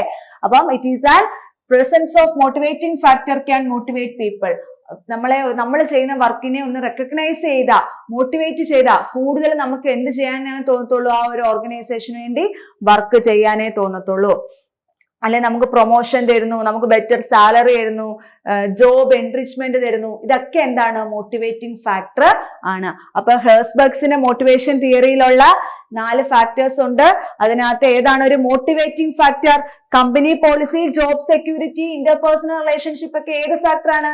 ഹൈജീൻ ഫാക്ടർ ആണ്, അല്ലെ. അപ്പൊ ഒന്നും കൂടെ ശ്രദ്ധിച്ച്, ഫ്രെഡറിക് ഹെർസ്ബർഗ്സിന്റെ നീഡ് തിയറി ആരാണ് കൊണ്ടുവന്നത്? എബ്രഹാം മാസ്ലോ ആണ് കൊണ്ടുവന്നത്. ഹൈജീൻ തിയറി ആരാണ് കൊണ്ടുവന്നത്? ഫ്രെഡറിക് ഹെർസ്ബർഗ് ആണ് കൊണ്ടുവന്നത്. ഇദ്ദേഹം 2 ഫാക്ടേഴ്സ് ഉണ്ടെന്നല്ലേ പറഞ്ഞത്, ഹൈജീൻ ഫാക്ടറും മോട്ടിവേറ്റിംഗ് ഫാക്ടറും. നമ്മുടെ ക്വസ്റ്റ്യൻ എന്തായിരുന്നു? മോട്ടിവേറ്റിംഗ് ഫാക്ടർ ഏതാണെന്നാണ്. ഹൈജീൻ ഫാക്ടറിനകത്ത് നമ്മൾ പറഞ്ഞാണ് ഇതൊക്കെ company policy, company administration, job security, relationship with subordinates, supervisors ഒക്കെ ഏതിനകത്താണ് വരുന്നത്? ഇത് 3 ഏത് ഫാക്ടർ ആണ്? ഹൈജീൻ ഫാക്ടർ ആണ്. അപ്പൊ ഹൈജീൻ ഫാക്ടർ അല്ലാതെ കിടക്കുന്ന ഈ വർക്ക് ഇറ്റ് സെൽഫ് ആണ് ഏത്? Motivating factor. അപ്പൊ ഐഡന്റിഫൈ ചെയ്യുക. ഈ ഹൈജീൻ മോട്ടിവേഷൻ തിയറി ഒക്കെ എന്താണ്, വളരെ ഇമ്പോർട്ടന്റ് ആണ്. അടുത്ത ക്വസ്റ്റ്യനിലേക്ക് പോവാം. The gate keepers of corporate governance in India. വളരെ ഇമ്പോർട്ടന്റ് ആയിട്ടുള്ള ഒരു ടേം ആണ് ഇത്, കോർപ്പറേറ്റ് ഗവേണൻസ്. എന്താണ് കോർപ്പറേറ്റ് ഗവേണൻസ് എന്ന് പറഞ്ഞാൽ? അല്ലെ, കോർപ്പറേറ്റുകളുടെ ഭരണം, അല്ലെ, കമ്പനികളുടെ ഭരണം, കോർപ്പറേറ്റുകളുടെ ഭരണം എങ്ങനായിരിക്കണം? ജസ്റ്റ് ആയിരിക്കണം, അല്ലെ, റെസ്പോൺസിബിൾ ആയിരിക്കണം. നമുക്ക് നോക്കാം എന്താണ് കോർപ്പറേറ്റ് ഗവേണൻസ് എന്ന്. Corporate governance is the system of rules, practices and processes by which a firm is directed and controlled. അല്ലെ, ഒരു ഫേം എങ്ങനെ വേണം, ഒരു ഫേം എന്തൊക്കെ റൂൾസ്, പ്രാക്ടീസസ്, പ്രോസസ്സിലൂടെ വേണം കടന്നു പോകാൻ എന്ന് തീരുമാനിക്കുന്നതാണ് എന്ത്? Corporate governance. അപ്പം നല്ല രീതിയിൽ, അല്ലെ, കമ്പനികളായാലും കോർപ്പറേറ്റുകളായാലും ഫേം ആയാലും എല്ലാവരും അവരുടെ ഷെയർ ഹോൾഡേഴ്സിനെയും അവരുടെ ക്രെഡിറ്റേഴ്സിനെയും ഒക്കെ ഇൻട്രസ്റ്റ് പ്രൊട്ടക്ട് ചെയ്തുകൊണ്ട് വേണം എന്ത് ചെയ്യാൻ, മുന്നോട്ട് പോകാൻ. അപ്പൊ കോർപ്പറേറ്റ് ഗവേണൻസ് എന്ന് പറഞ്ഞാൽ it is a system of rules, practices and process by which a firm is entitled to directed and control. അതിനകത്ത് ആരുടെയൊക്കെ ഇൻട്രസ്റ്റ് പ്രൊട്ടക്ട് ചെയ്യാന്നുള്ളതാണ്? പലതരത്തിലുള്ള സ്റ്റേക്ക് ഹോൾഡേഴ്സ്, അല്ലെ, to protect the interest of different stakeholders. ഈ stakeholders എന്ന് പറഞ്ഞാൽ ആരൊക്കെ വരാം? ഷെയർ ഹോൾഡർ വരാം, senior management executives, customers, suppliers, government, community. അതായത് ഒരു കമ്പനിയായിട്ട് ബന്ധപ്പെട്ട, ഒരു കോർപ്പറേറ്റ് ആയിട്ട് ബന്ധപ്പെട്ട എല്ലാവരെയും സംരക്ഷിച്ചുകൊണ്ട് അവരുടെ എല്ലാം ഇൻട്രസ്റ്റ് പ്രൊട്ടക്ട് ചെയ്തുകൊണ്ട് എന്ത് ചെയ്യുക, മുന്നോട്ട് എത്തിക്കലി ആയിട്ടും റെസ്പോൺസീവ് ആയിട്ടും മുന്നോട്ട് പോകുന്നതിനെയാണ് എന്തെന്ന് പറയുന്നത് കോർപ്പറേറ്റ് ഗവേണൻസ് എന്ന് പറയുന്നത്. ഈ കോർപ്പറേറ്റ് ഗവേണൻസ് എന്നുള്ള ടേം ഇന്ത്യയിൽ ഇൻട്രൊഡ്യൂസ് ചെയ്ത വർഷം 1996 ആണ് അല്ലെ. ഇന്ത്യയിൽ കൂടുതൽ ഇത് പ്രാബല്യത്തിൽ വന്ന അല്ലെങ്കിൽ ഈ ഒരു ടേം കൂടുതലും കൂടുതലായിട്ട് ഇൻട്രൊഡ്യൂസ് ചെയ്ത ഇയർ ഏതാണ്? 1996 ആണ്. അപ്പൊ കോർപ്പറേറ്റ് ഗവേണൻസിന്റെ ഫാദർ എന്നറിയപ്പെടുന്ന ആരാണ്? നാരായണ മൂർത്തി. ഇന്ത്യയില് കോർപ്പറേറ്റ് ഗവേണൻസിന്റെ ഫാദർ എന്നറിയപ്പെടുന്ന ആരാണ്? ശ്രീ നാരായണ മൂർത്തിയാണ്. ബോബ് ട്രിക്കർ ആണ് 1984 കോർപ്പറേറ്റ് ഗവേണൻസ് എന്നുള്ള ടേം ഇൻട്രൊഡ്യൂസ് ചെയ്തത്. അപ്പം കോർപ്പറേറ്റ് ഗവേണൻസ് എന്നുള്ള ടേം ഇൻട്രൊഡ്യൂസ് ചെയ്തത് എന്നാണ്? 1984 ആരാണ്? Bob Tricker. He is regarded as the father of corporate governance. Corporate ഗവേണൻസിന്റെ ഫാദർ എന്നറിയപ്പെടുന്ന ആരാണ്? ബോബ് ട്രിക്കറിനെയാണ്. ഇന്ത്യയിൽ എന്ന് എടുത്തു ചോദിച്ചാൽ ആരാണ്? നാരായണമൂർത്തിയാണ്. അപ്പം എക്സാമിന് ചോദിക്കുകയാണെന്നുണ്ടെങ്കിൽ തിരിഞ്ഞു പോകരുത്. ഇന്ത്യയിൽ നിന്ന് പരാമർശിക്കുകയാണെന്നുണ്ടെങ്കിൽ അല്ലെ ഇന്ത്യയിലെ കോർപ്പറേറ്റ് ഗവേണൻസിന്റെ ഫാദർ ആരാണെന്ന് ചോദിക്കുകയാണെങ്കിൽ നാരായണമൂർത്തിയാണ്. ഫാദർ ഓഫ് കോർപ്പറേറ്റ് ഗവേണൻസ് എന്ന് മാത്രമാണ് ചോദിക്കുന്നതെങ്കിൽ ആരാണ്? ബോബ് ട്രിക്കർ ആണ്. ഏതാണ് വർഷം? 1984. നാരായണമൂർത്തി എന്നാണ് ഇൻട്രൊഡ്യൂസ് ചെയ്തത്? 1996. അപ്പൊ അത് തിരിഞ്ഞു പോകരുത്. ഇതിനെ മോണിറ്റർ ചെയ്യുന്ന ആരാണ്? ഈ കോർപ്പറേറ്റ് ഗവേണൻസ് കറക്റ്റ് ആയിട്ടാണോ നടക്കുന്നത്? ഏതെങ്കിലും അൺഎത്തിക്കൽ ആയിട്ടുള്ള മൂവ്മെന്റ്സ് ഒക്കെ കമ്പനികളിൽ നടക്കുന്നുണ്ടോ? ഏതെങ്കിലും കാര്യങ്ങൾ അവർ ഫ്രോഡ്ലന്റ് ആയിട്ടുള്ള ആക്ടിവിറ്റീസ് നടക്കുന്നുണ്ടോ? അല്ലെങ്കിൽ ആരുടെയെങ്കിലും ഇൻട്രസ്റ്റ് പ്രൊട്ടക്ട് ചെയ്യാതിരിക്കുന്നുണ്ടോ എന്നൊക്കെ മോണിറ്റർ ചെയ്യുന്ന ആരാണ്? സെബി ആണ് അല്ലെ. Securities and exchange board of India. അപ്പൊ സെബി ആണ് എന്തിനെ റെഗുലേറ്റ് ചെയ്യുന്നത്? കോർപ്പറേറ്റ് ഗവേണൻസ് റെഗുലേറ്റ് ചെയ്യുന്നത്. കോർപ്പറേറ്റ് ഗവേണൻസ് എന്തുറപ്പ് വരുത്തുന്നു? ട്രാൻസ്പെറൻസി ആൻഡ് എത്തിക്കലി വർക്ക് ചെയ്യുന്നുണ്ടോ എന്ന്. ഒരു കോർപ്പറേറ്റ് അല്ലെ ഒരു കമ്പനി എത്തിക്കലി ആണോ വർക്ക് ചെയ്യുന്നത്, ട്രാൻസ്പെറന്റ് ആയിട്ടാണോ അവിടുത്തെ ആക്ടിവിറ്റീസ് എല്ലാം നടക്കുന്നതെന്ന് ഉറപ്പ് വരുത്തുന്നു എന്ത്? Corporate governance. അത് ആരുടെയൊക്കെ ഇൻട്രസ്റ്റ് ആണ് പ്രൊട്ടക്ട് ചെയ്യുന്നത് നമ്മൾ ഓൾറെഡി പറഞ്ഞു അല്ലെ. ഷെയർ ഹോൾഡേഴ്സ്, അതുപോലെ തന്നെ അവിടുത്തെ എഫിഷ്യൻസി, കമ്പനിയുടെ എഫിഷ്യൻസി ആയാലും ഇൻവെസ്റ്റേഴ്സിന്റെ കോൺഫിഡൻസ് ആയാലും ഒക്കെ ഇൻക്രീസ് ചെയ്യാൻ എന്ത് സഹായിക്കുന്നു? കോർപ്പറേറ്റ് ഗവേണൻസ് സഹായിക്കുന്നു. അപ്പൊ ഏതൊരു കമ്പനിയുടെയും സക്സസിന് എന്ത് ആവശ്യമാണ്? കോർപ്പറേറ്റ് ഗവേണൻസ് ആവശ്യമാണ്. അപ്പൊ ഈ കോർപ്പറേറ്റ് ഗവേണൻസ് നന്നായിട്ട് നടക്കുന്നുണ്ടോ, അല്ലെ നന്നായിട്ട് ഇംപ്ലിമെന്റ് ചെയ്യുന്നുണ്ടോ, നന്നായിട്ട് കണ്ടക്ട് ചെയ്യുന്നു എന്ന് അറിയാൻ വേണ്ടിയിട്ട് ഗേറ്റ് കീപ്പേഴ്സ് ഓഫ് കോർപ്പറേറ്റ് ഗവേണൻസിനെ അപ്പോയിന്റ് ചെയ്യുന്നു. ആരെയാണ് അപ്പോയിന്റ് ചെയ്യുന്നത്? Gate keepers of governance. ഇവരാണ് എന്തെങ്കിലും മിസ്കണ്ടക്ട് ഉണ്ടെന്നുണ്ടെങ്കിൽ ഇവരായിരിക്കും അത് നോക്കുന്നത്. കമ്പനി അല്ലെ കോർപ്പറേഷൻസ് അല്ലെ കോർപ്പറേറ്റുകൾ എന്തെങ്കിലും മിസ്കണ്ടക്ട് നടത്തുന്നുണ്ടെന്നുണ്ടെങ്കിൽ അത് ആരായിരിക്കും നോക്കുന്നത്? ഈ ഗേറ്റ് കീപ്പേഴ്സ് ആയിരിക്കും. പൊതുവെ ഈ കമ്പനിയുടെ അല്ലെങ്കിൽ കോർപ്പറേറ്റുകളുടെ അല്ലെ കോർപ്പറേറ്റ് ഗവേണൻസിന്റെ ഗേറ്റ് കീപ്പർ എന്ന് പറയുന്നത് ഒരു തേർഡ് പാർട്ടി ആയിരിക്കും. അതായത് കമ്പനിയുടെ അഡ്മിനിസ്ട്രേഷനായിട്ട് നേരിട്ട് ബന്ധമില്ലാത്തവരായിരിക്കും അല്ലെ. ലോയേഴ്സ്, ഓഡിറ്റേഴ്സ്, ഷെയർ ഹോൾഡേഴ്സ് ഇവരെയൊക്കെ നമുക്ക് എന്തെന്ന് പറയാം? Gate keepers of corporate governance എന്ന് പറയാം. അപ്പൊ കോർപ്പറേറ്റ് ഗവേണൻസിനകത്ത് ഓർക്കേണ്ട കാര്യങ്ങൾ എന്തൊക്കെയാണ്? കോർപ്പറേറ്റ് ഗവേണൻസിന്റെ ഫാദർ ആരാണ്? ബോബ് ട്രിക്കർ ആണ്. ഇൻട്രൊഡ്യൂസ് ചെയ്ത എന്നാണ് ഒരു ടേം കോർപ്പറേറ്റ് ഗവേണൻസ് എന്നുള്ള ടേം? 1984 ആണ്. കോർപ്പറേറ്റ് ഗവേണൻസിനെ മോണിറ്റർ ചെയ്യുന്ന ആരാണ്? സെബി ആണ് അല്ലെ. Securities and exchange board of India. ഇന്ത്യയിൽ കോർപ്പറേറ്റ് ഗവേണൻസ് എന്നുള്ള ടൈം കൊണ്ടുവന്ന ആരാണ്? നാരായണമൂർത്തിയാണ്, ശ്രീ നാരായണ മൂർത്തി. അപ്പൊ നമുക്ക് നോക്കാം ഇതിന്റെ ഉത്തരം അല്ലെ. ഗേറ്റ് കീപ്പർ എന്ന് പറഞ്ഞാൽ ആരായിരിക്കും? തേർഡ് പാർട്ടി ആയിരിക്കും. SEBI, RBI, auditor, board of director. ഇതിനകത്ത് ആരൊക്കെയാണ് gate keepers of corporate governance എന്ന് പറഞ്ഞാൽ? ഓപ്ഷൻ എ കൊടുത്തേക്കുന്നത് only 1, 3 and 4 അല്ലെ. Option B only 1, 2 and 4. Option C ഏതാണ്? only 1, 2 and 3. ഓപ്ഷൻ ഡി ഏതാണ്? only 2, 3 and 4. നമുക്ക് ഇപ്പോഴേ മനസ്സിലായി board of directors third party ആണോ? അല്ല, അവര് കമ്പനിയുടെ ബോർഡ് ഓഫ് ഡയറക്ടേഴ്സ് ആണ് അല്ലെ. അപ്പം ഓപ്ഷൻ 1, 2 and 3 ഇതായിരിക്കും ഇതിന്റെ കറക്റ്റ് ആൻസർ. അപ്പൊ കോർപ്പറേറ്റ് ഗവേണൻസ് എന്നുള്ള ഒരു മൊഡ്യൂൾ തന്നെ നമുക്ക് പഠിക്കാനായിട്ട് ഉണ്ട്. അടുത്ത ക്വസ്റ്റ്യനിലേക്ക് പോകാം നമുക്ക്. The instrument which help commercial banks to meet the cash reserve ratio അല്ലെ. കൊമേഴ്ഷ്യൽ ബാങ്ക്സ് എന്ത് ചെയ്യണം? RBI കൊമേഴ്ഷ്യൽ ബാങ്ക്സ് എന്ത് ചെയ്യണം? ക്യാഷ് റിസർവ് റേഷ്യോ മെയിൻറ്റെയിൻ ചെയ്യണം അല്ലെ. Cash reserve ratio current rate എത്രയാണ്? 4.5 ആണ് അല്ലെ. അവരെന്ത് ചെയ്യുക? RBIയിലേക്ക് റിസർവ് ആയിട്ട് എന്ത് ചെയ്യുക? ഫണ്ട് റിസർവ് ആയിട്ട് ഫണ്ട് മെയിൻറ്റെയിൻ ചെയ്യുന്നതിനെയാണ് എന്തെന്ന് പറയുന്നത്, ക്യാഷ് റിസർവ് റേഷ്യോ എന്ന് പറയുന്നത്. കറണ്ട് എത്രയാണ്, CRR റേറ്റ് എത്രയാണ്, 4.5 ആണ്. അപ്പം ആ ഒരു CRR മെയിൻറ്റെയിൻ ചെയ്യാൻ വേണ്ടിയിട്ട് അവരെ ഹെൽപ്പ് ചെയ്യുന്ന ഇൻസ്ട്രുമെന്റ്സ് ഏതാണ്? ക്യാഷ് റിസർവ് റേഷ്യോ മെയിൻറ്റെയിൻ ചെയ്യാൻ കൊമേഴ്ഷ്യൽ ബാങ്ക്സിനെ ഹെൽപ്പ് ചെയ്യുന്ന ഇൻസ്ട്രുമെന്റ് ഏതാണ്? ട്രഷറി ബില്ലാണോ, call and short notice money ആണോ, കൊമേഴ്ഷ്യൽ പേപ്പർ ആണോ, സർട്ടിഫിക്കറ്റ് ഓഫ് ഡെപ്പോസിറ്റ് ആണോ എന്ന് നമുക്ക് നോക്കാം. അപ്പം ആദ്യം നമുക്ക് അതിലേക്ക് പോകുന്നതിന് മുമ്പേ മണി മാർക്കറ്റ് ഇൻസ്ട്രുമെന്റ്സ് നോക്കാം അല്ലെ. അപ്പൊ ഈ നമ്മൾ പറഞ്ഞ ട്രഷറി ബില്ലായാലും സർട്ടിഫിക്കറ്റ് ഓഫ് ഡെപ്പോസിറ്റ് ആയാലും കൊമേഴ്ഷ്യൽ പേപ്പർ ആയാലും എല്ലാം എന്താണ്, മണി മാർക്കറ്റ് ഇൻസ്ട്രുമെന്റ്സ് ആണ്. അപ്പൊ നമുക്ക് നമ്മുടെ ഇന്ത്യൻ ഫിനാൻഷ്യൽ സിസ്റ്റത്തെ അല്ലെ, ഇന്ത്യൻ ഫിനാൻഷ്യൽ സിസ്റ്റത്തെ രണ്ടായിട്ട് തിരിക്കാം. ഒരു ഓർഗനൈസ്ഡ് സെക്ടറും ഉണ്ട്, അൺഓർഗനൈസ്ഡ് സെക്ടറും ഉണ്ട് അല്ലെ. ആ ഓർഗനൈസ്ഡ് സെക്ടറിനകത്താണ് നമുക്ക് financial market, financial services, financial institutions എന്നൊക്കെ പറഞ്ഞ് ക്ലാസിഫൈ ചെയ്യാം. അൺഓർഗനൈസ്ഡ് സെക്ടറിനകത്താണ് നിധി, ചിട്ടി ഫണ്ട്, ഇൻഡിജീനിയസ് ബാങ്കേഴ്സ് ഒക്കെ ഏതിനകത്താണ് വരുന്നത്, അൺഓർഗനൈസ്ഡ് സെക്ടറിനകത്താണ് വരുന്നത്. അപ്പൊ ഈ ഓർഗനൈസ്ഡ് സെക്ടറിലെ ഫിനാൻഷ്യൽ മാർക്കറ്റിനെ വീണ്ടും നമുക്ക് എന്ത് ചെയ്യാം, രണ്ടായിട്ട് തിരിക്കാം അല്ലെ. ക്യാപിറ്റൽ മാർക്കറ്റ് എന്നും മണി മാർക്കറ്റ് എന്നും, ക്യാപിറ്റൽ മാർക്കറ്റ് എന്നും മണി മാർക്കറ്റ് എന്നും. ലോങ് ടൈം സെക്യൂരിറ്റീസിനുള്ള മാർക്കറ്റ് ആണ് ഇത് capital market. Long time share, debenture, ഇതൊക്കെ ഒരു വർഷത്തേക്കാണോ കാലാവധി? അല്ല, ലോങ് ടൈം സെക്യൂരിറ്റീസിന്റെ മാർക്കറ്റ് ആണ് ഇത് ക്യാപിറ്റൽ മാർക്കറ്റ്. ഷോർട്ട് ടൈം സെക്യൂരിറ്റീസിന്റെ, അതായത് ഒരു വർഷത്തിൽ കുറവ് കാലാവധിയുള്ള സെക്യൂരിറ്റീസിന്റെ മാർക്കറ്റ് ആണ് ഇത് മണി മാർക്കറ്റ്. അപ്പൊ ഫിനാൻഷ്യൽ മാർക്കറ്റ് തന്നെ ക്യാപിറ്റൽ മാർക്കറ്റ് ഉണ്ട്, മണി മാർക്കറ്റ് ഉണ്ട്. ക്യാപിറ്റൽ മാർക്കറ്റ് എന്ന് പറഞ്ഞാൽ എന്താണ്, ലോങ് ടൈം സെക്യൂരിറ്റീസിന്റെ മാർക്കറ്റ് ആണ് എന്ത്, ക്യാപിറ്റൽ മാർക്കറ്റ്. ഷോർട്ട് ടൈം സെക്യൂരിറ്റീസിന്റെ മാർക്കറ്റ് ആണ് എന്ത്, മണി മാർക്കറ്റ്. ഈ ക്യാപിറ്റൽ മാർക്കറ്റിനെ തന്നെ നമുക്ക് എന്ത് ചെയ്യാം, വീണ്ടും രണ്ടായിട്ട് ക്ലാസിഫൈ ചെയ്യാം അല്ലെ. പ്രൈമറി മാർക്കറ്റ് എന്നും സെക്കൻഡറി മാർക്കറ്റ് എന്നും. നമ്മൾ ഫ്രഷ് ആയിട്ട് പുതുതായിട്ട് ഒരു സെക്യൂരിറ്റി ഇഷ്യൂ ചെയ്യുകയാണെന്നുണ്ടെങ്കിൽ അതെന്താണ്, പ്രൈമറി മാർക്കറ്റിലാണ് ട്രേഡ് ചെയ്യേണ്ടത് അല്ലെ. സെക്കൻഡ് ഹാൻഡ് സെക്യൂരിറ്റീസ് ആണ് നമ്മൾ ഇഷ്യൂ ചെയ്യുന്നുണ്ടെങ്കിൽ അത് എവിടെയാണ് ട്രേഡ് ചെയ്യുന്നത്, സെക്കൻഡറി മാർക്കറ്റിലായിരിക്കും എന്ത് ചെയ്യുന്നത്, ട്രേഡ് ചെയ്യുന്നത്. നമുക്ക് അതിലോട്ട് ഡീപ്പായിട്ട് പോകണ്ട, അത് വളരെ ഇമ്പോർട്ടന്റ് ആയിട്ടുള്ള ഒരു ടോപ്പിക്കാണ് എന്ത്, ഫിനാൻഷ്യൽ മാർക്കറ്റ്. അതിൽ നമുക്ക് ഏതാണ് പഠിക്കാനുള്ളത്, മണി മാർക്കറ്റ് ആണ്.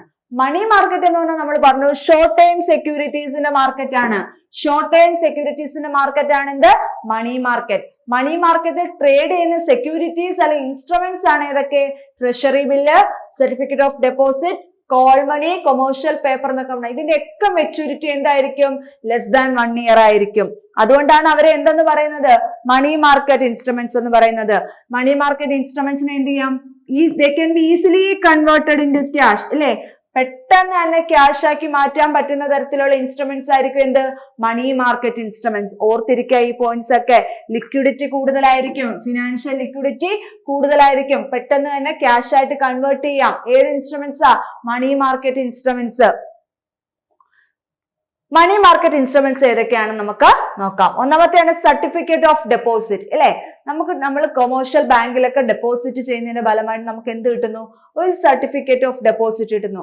അത് നമുക്ക് ഫിനാൻഷ്യൽ സെക്യൂരിറ്റി ആയിട്ട് വെച്ചിട്ട് എന്ത് ചെയ്യാം, പലയിടത്തുനിന്നും ലോണുകളോ ഫണ്ടൊക്കെ റേസ് ചെയ്യാനായിട്ട് പറ്റും. അപ്പൊ lending substantial financial resources to an organisation can be done against a certificate of deposit അല്ലെ. ഫിക്സഡ് ഡെപ്പോസിറ്റ് ഒക്കെ പോലെ തന്നെയാണ്.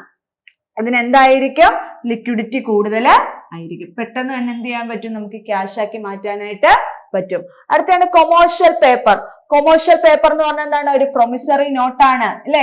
കമ്പനിക്ക് എന്ത് റേസ് ചെയ്യാനുള്ളതാണ്, ഷോർട്ട് ടൈം ഫണ്ട്സ് റേസ് ചെയ്യാനുള്ള ഒരു പ്രൊമിസറി നോട്ടാണ് എന്ത്, കൊമേഴ്ഷ്യൽ പേപ്പർ. ഇതിന്റെ മെച്യൂരിറ്റി പീരീഡ് എന്ന് പറഞ്ഞാൽ എന്തായിരിക്കും, 7 days to 1 year ആയിരിക്കും. മെച്യൂരിറ്റി പീരീഡ് എന്ന് പറഞ്ഞാൽ എന്തായിരിക്കും, 7 days to 1 year ആയിരിക്കും. അടുത്ത ട്രഷറി ബിൽ അല്ലെ, ടി ബിൽസ് എന്നും പറയും അല്ലെ. ട്രഷറി ബിൽസിന് ടി ബിൽസ് എന്ന് പറയും. ആരാണ് ഇഷ്യൂ ചെയ്യുന്നത്, RBI ആണ് ഇഷ്യൂ ചെയ്യുന്നത്. ആർക്ക് വേണ്ടിയാണ് ഇഷ്യൂ ചെയ്യുന്നത്, സെൻട്രൽ ഗവൺമെന്റിന് വേണ്ടിയിട്ട് ഇഷ്യൂ ചെയ്യുന്നതായിരിക്കും എന്ത്, ട്രഷറി ബിൽസ് ഇല്ലേ. ഇവരെന്ന് പറഞ്ഞാൽ സീറോ ഡിസ്കൗണ്ട് റേറ്റിലായിരിക്കും ഇത് എന്ത് ചെയ്യുന്നത്, ഇഷ്യൂ ചെയ്യുന്നത്. ഒരു ഡിസ്കൗണ്ട് റേറ്റിലായിരിക്കും. ഗവൺമെന്റിന് വേണ്ടി ഇഷ്യൂ ചെയ്യുന്നതുകൊണ്ട് തന്നെ സീറോ റിസ്ക് ആയിരിക്കും. എന്താണ്, സീറോ റിസ്ക് ആണ്. They are issued by RBI on behalf of central government അല്ലെ. ഫണ്ട് റേസ് ചെയ്യാൻ വേണ്ടി, ഷോർട്ട് ടൈം ഫണ്ട് റേസ് ചെയ്യാൻ വേണ്ടി ആയിരിക്കും RBI എന്ത് ചെയ്യുന്നത്, ഈ ട്രഷറി ബിൽസ് ഇഷ്യൂ ചെയ്യുന്നത്. റിസ്ക് ഫ്രീ ആയിരിക്കും കേട്ടോ, റിസ്ക് ഫ്രീ ആയിരിക്കും, റിസ്ക് ഫ്രീ ആയിരിക്കും. അപ്പം ഈ ട്രഷറി ബിൽസ് എന്ന് പറഞ്ഞാല് ഇതിന്റെ മെച്യൂരിറ്റി എന്ന് പറഞ്ഞാല് 91 days, 182 days, 364 days. ഇങ്ങനെ ഇത്രയും ദിവസത്തേക്കൊക്കെ എന്ത് ചെയ്യാം, നമുക്ക് ട്രഷറി ബിൽസ് ഇഷ്യൂ ചെയ്യാനായിട്ട് പറ്റും. ആരാണ് ട്രഷറി ബിൽസ് ഇഷ്യൂ ചെയ്യുന്നത്? ട്രഷറി ബിൽസ് ഇഷ്യൂ ചെയ്യുന്നത് ആരാണ്? RBI ആണ്. ആർക്ക് വേണ്ടിയാണ്? സെൻട്രൽ ഗവൺമെന്റിന് വേണ്ടി. ഇനി കോൾ മണി എന്ന് പറഞ്ഞാൽ എന്താണ്? കോൾ മണി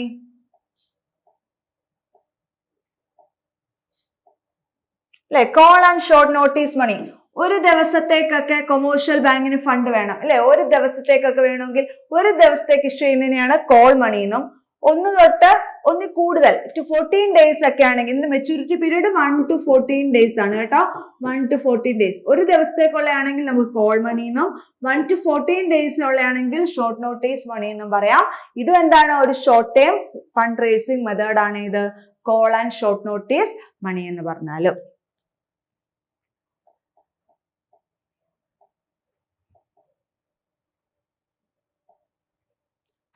നമുക്ക് അടുത്ത ക്വസ്റ്റ്യനിലേക്ക് പോവാം. In ABC analysis materials are classified ഇല്ലേ, ഇൻവെന്ററി മാനേജ്മെന്റ് ആയിട്ട് ബന്ധപ്പെട്ട കോസ്റ്റിംഗിലെ ഇൻവെന്ററി മാനേജ്മെന്റ് ബന്ധപ്പെട്ട ഒരു ടോപ്പിക്കാണ് ഇത് ABC അനാലിസിസ് അല്ലെ. ABC അനാലിസിസിൽ നമ്മൾ മെറ്റീരിയൽസിനെ ക്ലാസിഫൈ ചെയ്യുന്നത് എന്തിന്റെ അടിസ്ഥാനത്തിലാണ്? ABC അനാലിസിസിൽ മെറ്റീരിയൽസിനെ ക്ലാസിഫൈ ചെയ്യുന്നത് എന്തിന്റെ അടിസ്ഥാനത്തിലാണെന്ന് നോക്കാം. ഡ്യൂറബിലിറ്റി ആണോ, importance to production, value of material, size of material. 4 എണ്ണം ഉണ്ട്. Durability, importance to production, value of material and size of material. നമുക്ക് പഠിച്ചിട്ട് വരാം അല്ലെ, അന്നേരം നോക്കാം. What are the inventory control അല്ലെ ഇൻവെന്ററി മാനേജ്മെന്റ് ടെക്നിക്സ് ആണ് പറയുന്നത്. ABC അനാലിസിസ് ഉണ്ട്, FSN അനാലിസിസ് ഉണ്ട്, ജസ്റ്റ് ഇൻ ടൈം പർച്ചേസ് ഉണ്ട്, വെഡ് അനാലിസിസ് ഉണ്ട്. മെയിൻ ആയിട്ട് 4 ഇൻവെന്ററി മാനേജ്മെന്റ് ടെക്നിക്സ് ആണ് നമ്മൾ ഇപ്പൊ നോക്കാനായിട്ട് പോകുന്നത്. 1 ABC analysis, 2 just in time analysis, 3 wed analysis, 4 FSN analysis. അപ്പൊ ഒന്നാമത് നോക്കാം ABC അനാലിസിസ്. ABC അനാലിസിസ് എന്ന് പറഞ്ഞാൽ എന്താണ്? Always better control, always better control. ഇതൊരു ഇൻവെന്ററി മാനേജ്മെന്റ് ടെക്നിക് ആണ്. ഇവിടെ എന്തിന്റെ അടിസ്ഥാനത്തിലാണ് മെറ്റീരിയൽസിനെ ക്ലാസിഫൈ ചെയ്യുന്നത്? വാല്യൂന്റെ. അപ്പൊ തന്നെ നമ്മൾ ഓൾറെഡി നമ്മുടെ ക്വസ്റ്റ്യന്റെ ഉത്തരം കിട്ടിക്കഴിഞ്ഞു അല്ലെ. നമ്മുടെ ക്വസ്റ്റ്യൻ എന്തായിരുന്നു? വാല്യൂന്റെ അടിസ്ഥാനത്തിൽ അല്ലെ. ABC അനാലിസിസിലെ മെറ്റീരിയൽസ് എന്തിന്റെ അടിസ്ഥാനത്തിലാണ് ക്ലാസിഫൈ ചെയ്യുന്നത്? ഡ്യൂറബിലിറ്റി ആണോ, ഇമ്പോർട്ടൻസ് ആണോ, വാല്യൂ ആണോ, സൈസ് ആണോ?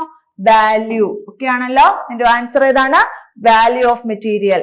അപ്പൊ ABC അനാലിസിസ് എന്ന് പറഞ്ഞാൽ എന്താണ്? Always better control technique. Always better control ടെക്നിക്കില് ഇൻവെന്ററി അല്ലെ മെറ്റീരിയൽസിനെ കൺട്രോൾ ചെയ്യുന്നത് എന്തിന്റെ അടിസ്ഥാനത്തിലാണ്? വാല്യൂന്റെ അടിസ്ഥാനത്തിലാണ്. എന്തിന്റെയാണ്? വാല്യൂ.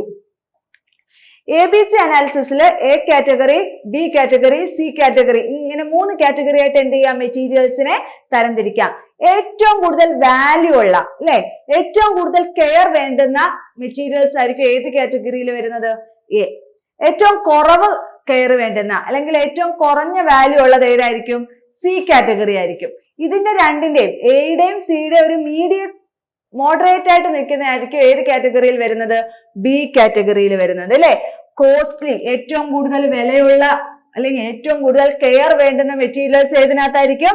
A കാറ്റഗറി ആയിരിക്കും ഇല്ലേ. റിലേറ്റീവ്ലി ഏറ്റവും കുറഞ്ഞ ഇമ്പോർട്ടൻസ് അല്ലെ കുറഞ്ഞ വാല്യൂ ഉള്ളതായിരിക്കും ഏത്?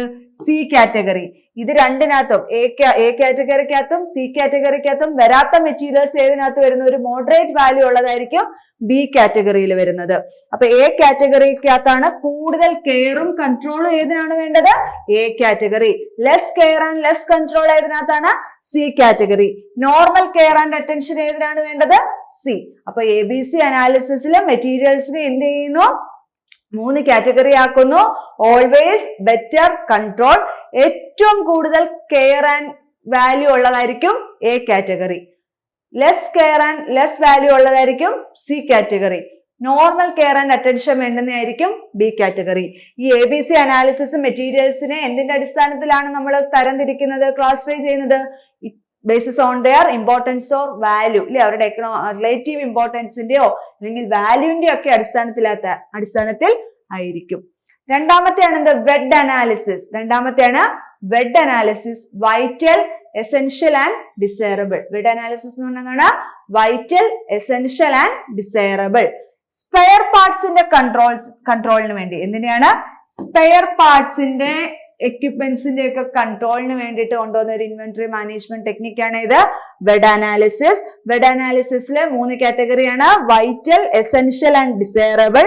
ഈ വൈറ്റൽ പാർട്സിന്റെ നോൺ അവൈലബിലിറ്റി. ഇപ്പൊ ഏതെങ്കിലും ഒരു വൈറ്റൽ പാർട്ട് അവൈലബിൾ അല്ല, അവിടെ എന്ത് സ്റ്റോപ്പ് ആവും? പ്രൊഡക്ഷൻ സ്റ്റോപ്പ് ആവും. എസെൻഷ്യൽ പാർട്ട് കുറച്ച് മണിക്കൂറത്തേക്ക് എന്തില്ല, അവൈലബിൾ അല്ല എന്നുണ്ടെങ്കിലും പ്രൊഡക്ഷൻ എന്താവത്തില്ല? സ്റ്റോപ്പ് ആവത്തില്ല. കുറച്ചു നേരത്തേക്ക്, ഒരു 10 മണിക്കൂറത്തേക്കൊക്കെ ഒരു സ്പെയർ പാർട്ട് ഇല്ലെങ്കിലും എന്ത് ചെയ്യത്തില്ല? പ്രൊഡക്ഷൻ സ്റ്റോപ്പ് ആവത്തില്ല. പക്ഷെ ഏറ്റവും ഇമ്പോർട്ടന്റ് ആയിട്ട് വൈറ്റൽ ആയിട്ട് വേണ്ടുന്ന ഏതാണ്? അല്ലെ, ആദ്യത്തെ കാറ്റഗറി വരുന്നത് വൈറ്റൽ കാറ്റഗറി വരുന്നതാണ്.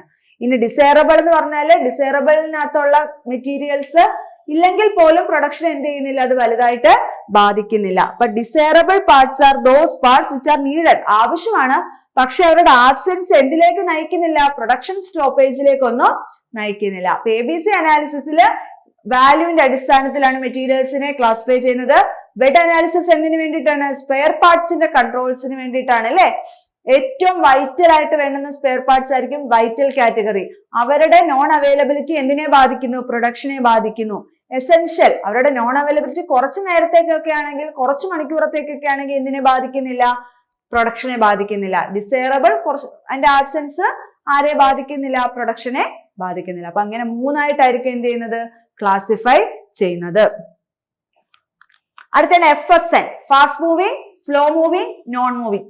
പേരിനകത്ത് തന്നെ ഉണ്ട്, fast moving, slow moving and non moving. ഏറ്റവും കൂടുതൽ കടകൾ അല്ലെ വിറ്റഴിച്ചു പോകുന്നത് ഏത് കാറ്റഗറി ആയിരിക്കും? Fast moving. കുറച്ച് പെയ്യെ പോകുന്നത് സ്ലോ മൂവിങ്. കുറച്ചുകൂടെ ഒട്ടും നീങ്ങി പോവാത്തതായിരിക്കും നോൺ മൂവിങ്ങിനകത്ത് വരുന്നത് അല്ലെ. Fast moving, slow moving and non moving. Speed of movement, ഗുഡ്സിന്റെ സ്പീഡ് ഓഫ് മൂവ്മെന്റ് അല്ലെങ്കിൽ മെറ്റീരിയൽസിന്റെ സ്പീഡ് ഓഫ് മൂവ്മെന്റ് അനുസരിച്ച് മെറ്റീരിയൽസിനെ എന്ത് ചെയ്യാം? കാറ്റഗറൈസ് ചെയ്യാം, അല്ലെങ്കിൽ മെറ്റീരിയൽസിനെ കൺട്രോൾ ചെയ്യാൻ പറ്റുന്ന ടെക്നിക്കാണ് ഇത് fast moving, slow moving and non moving.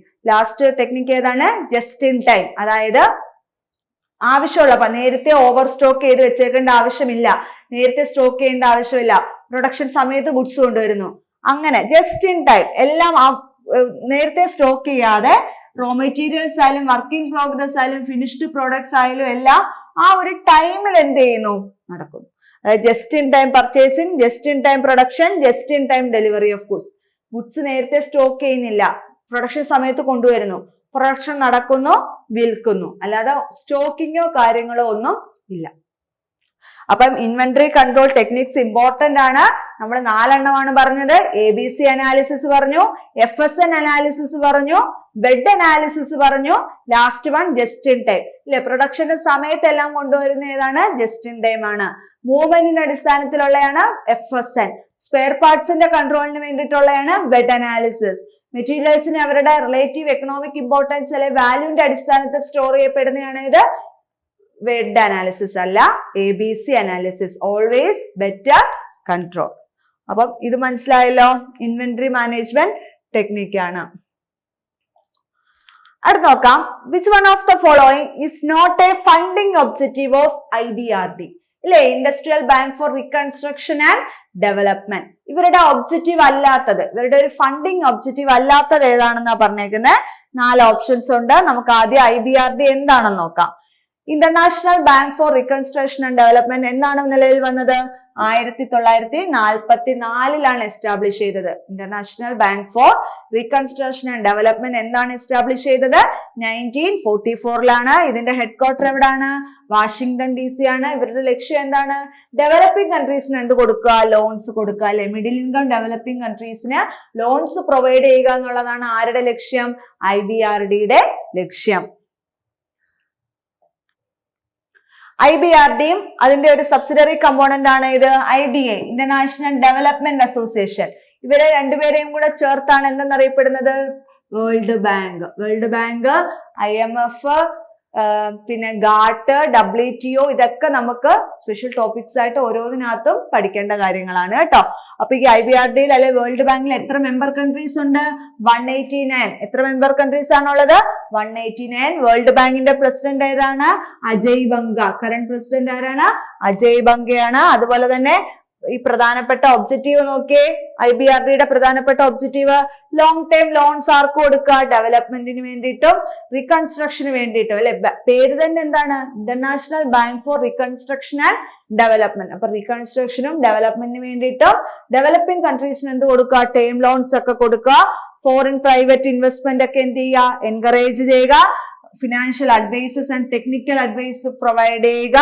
അതുപോലെ തന്നെ guarantee loans to foreign countries. അപ്പൊ 4 പ്രധാനപ്പെട്ട ഒബ്ജക്റ്റീവ്സ് എന്തൊക്കെയാണ് പറയുന്നത്? ലോൺസ് ഗ്യാരണ്ടി ചെയ്യുക, ലോങ് ടൈം ലോൺസ് പ്രൊവൈഡ് ചെയ്യുക, അതുപോലെ തന്നെ ഫിനാൻഷ്യൽ അഡ്വൈസസ് ഒക്കെ കൊടുക്കുക, അതുപോലെ തന്നെ പ്രൈവറ്റ് ഇൻവെസ്റ്റ്മെന്റിനെ എന്ത് ചെയ്യുക? കൂടുതൽ എൻകറേജ് ചെയ്യുക.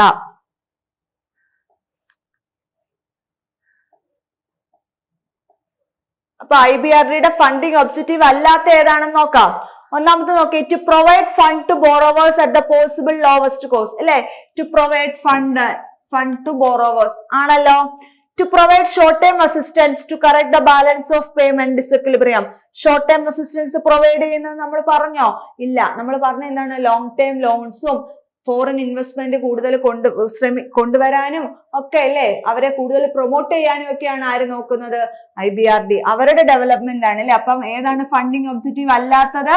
ഇതെന്തല്ല? ഫണ്ടിങ് ഒബ്ജക്റ്റീവ് അല്ല. അപ്പൊ ആൻസർ ഏതാണ്? B ആണ്. നമുക്ക് ലാസ്റ്റ് ക്വസ്റ്റ്യനിലേക്ക് കടക്കാം. നമ്മുടെ 10ാമത്തെ ക്വസ്റ്റ്യൻ. നമുക്ക് 10ാമത്തെ ക്വസ്റ്റ്യൻ നോക്കാം. The annual census carried out by the government of India is an example of. അപ്പൊ റിസർച്ച് എന്നുള്ള ഏരിയ അല്ലെ, റിസർച്ചിനകത്ത് നിന്നുള്ള ഒരു ക്വസ്റ്റ്യൻ ആണ്. ഏത് റിസർച്ച് ആണ് ഇത്? ആനുവൽ സെൻസസ് അല്ലെ, ഗവൺമെന്റ് നടത്തുന്ന ആനുവൽ സെൻസസ് ഏതിന് എക്സാമ്പിൾ ആണ്? ഏത് റിസർച്ചിന് എക്സാമ്പിൾ ആണ് നോക്കാം. എക്സ്പ്ലോറേറ്ററി റിസർച്ച് ആണോ? ഫണ്ടമെന്റൽ റിസർച്ച് ആണോ? ഡിസ്ക്രിപ്റ്റീവ് റിസർച്ച് ആണോ? കാഷ്വൽ റിസർച്ച് ആണോ? നമുക്ക് നോക്കാം അല്ലെ. റിസർച്ച് എന്ന് പറഞ്ഞാൽ എന്താണ്? റീസെർച്ച്. 2 വാക്കിൽ നിന്നാണ് അല്ലെ. റീ എന്ന വാക്കിൽ നിന്നും സെർച്ച് എന്ന വാക്കിൽ നിന്നാണ് എന്ത് വന്നത്? റിസർച്ച് എന്ന് വന്നത്. അതായത് ഫാക്ട്സ് തേടുക, ഇൻ സെർച്ച് ഓഫ് നോളജ് അല്ലെ. Knowledge, in search of knowledge അല്ലെങ്കിൽ സീക്കിംഗ് ഫാക്ട്സ് എന്നൊക്കെയാണ് എന്തിന്റെ അർത്ഥം? റിസർച്ചിന്റെ അർത്ഥം. റിസർച്ചിനെ നമുക്ക് അതിന്റെ അപ്രോച്ചസിന്റെ ബേസിസിൽ 2ആയിട്ട് തിരിക്കാം. ക്വാണ്ടിറ്റേറ്റീവ് റിസർച്ച് എന്നും ക്വാളിറ്റേറ്റീവ് റിസർച്ച് എന്നും.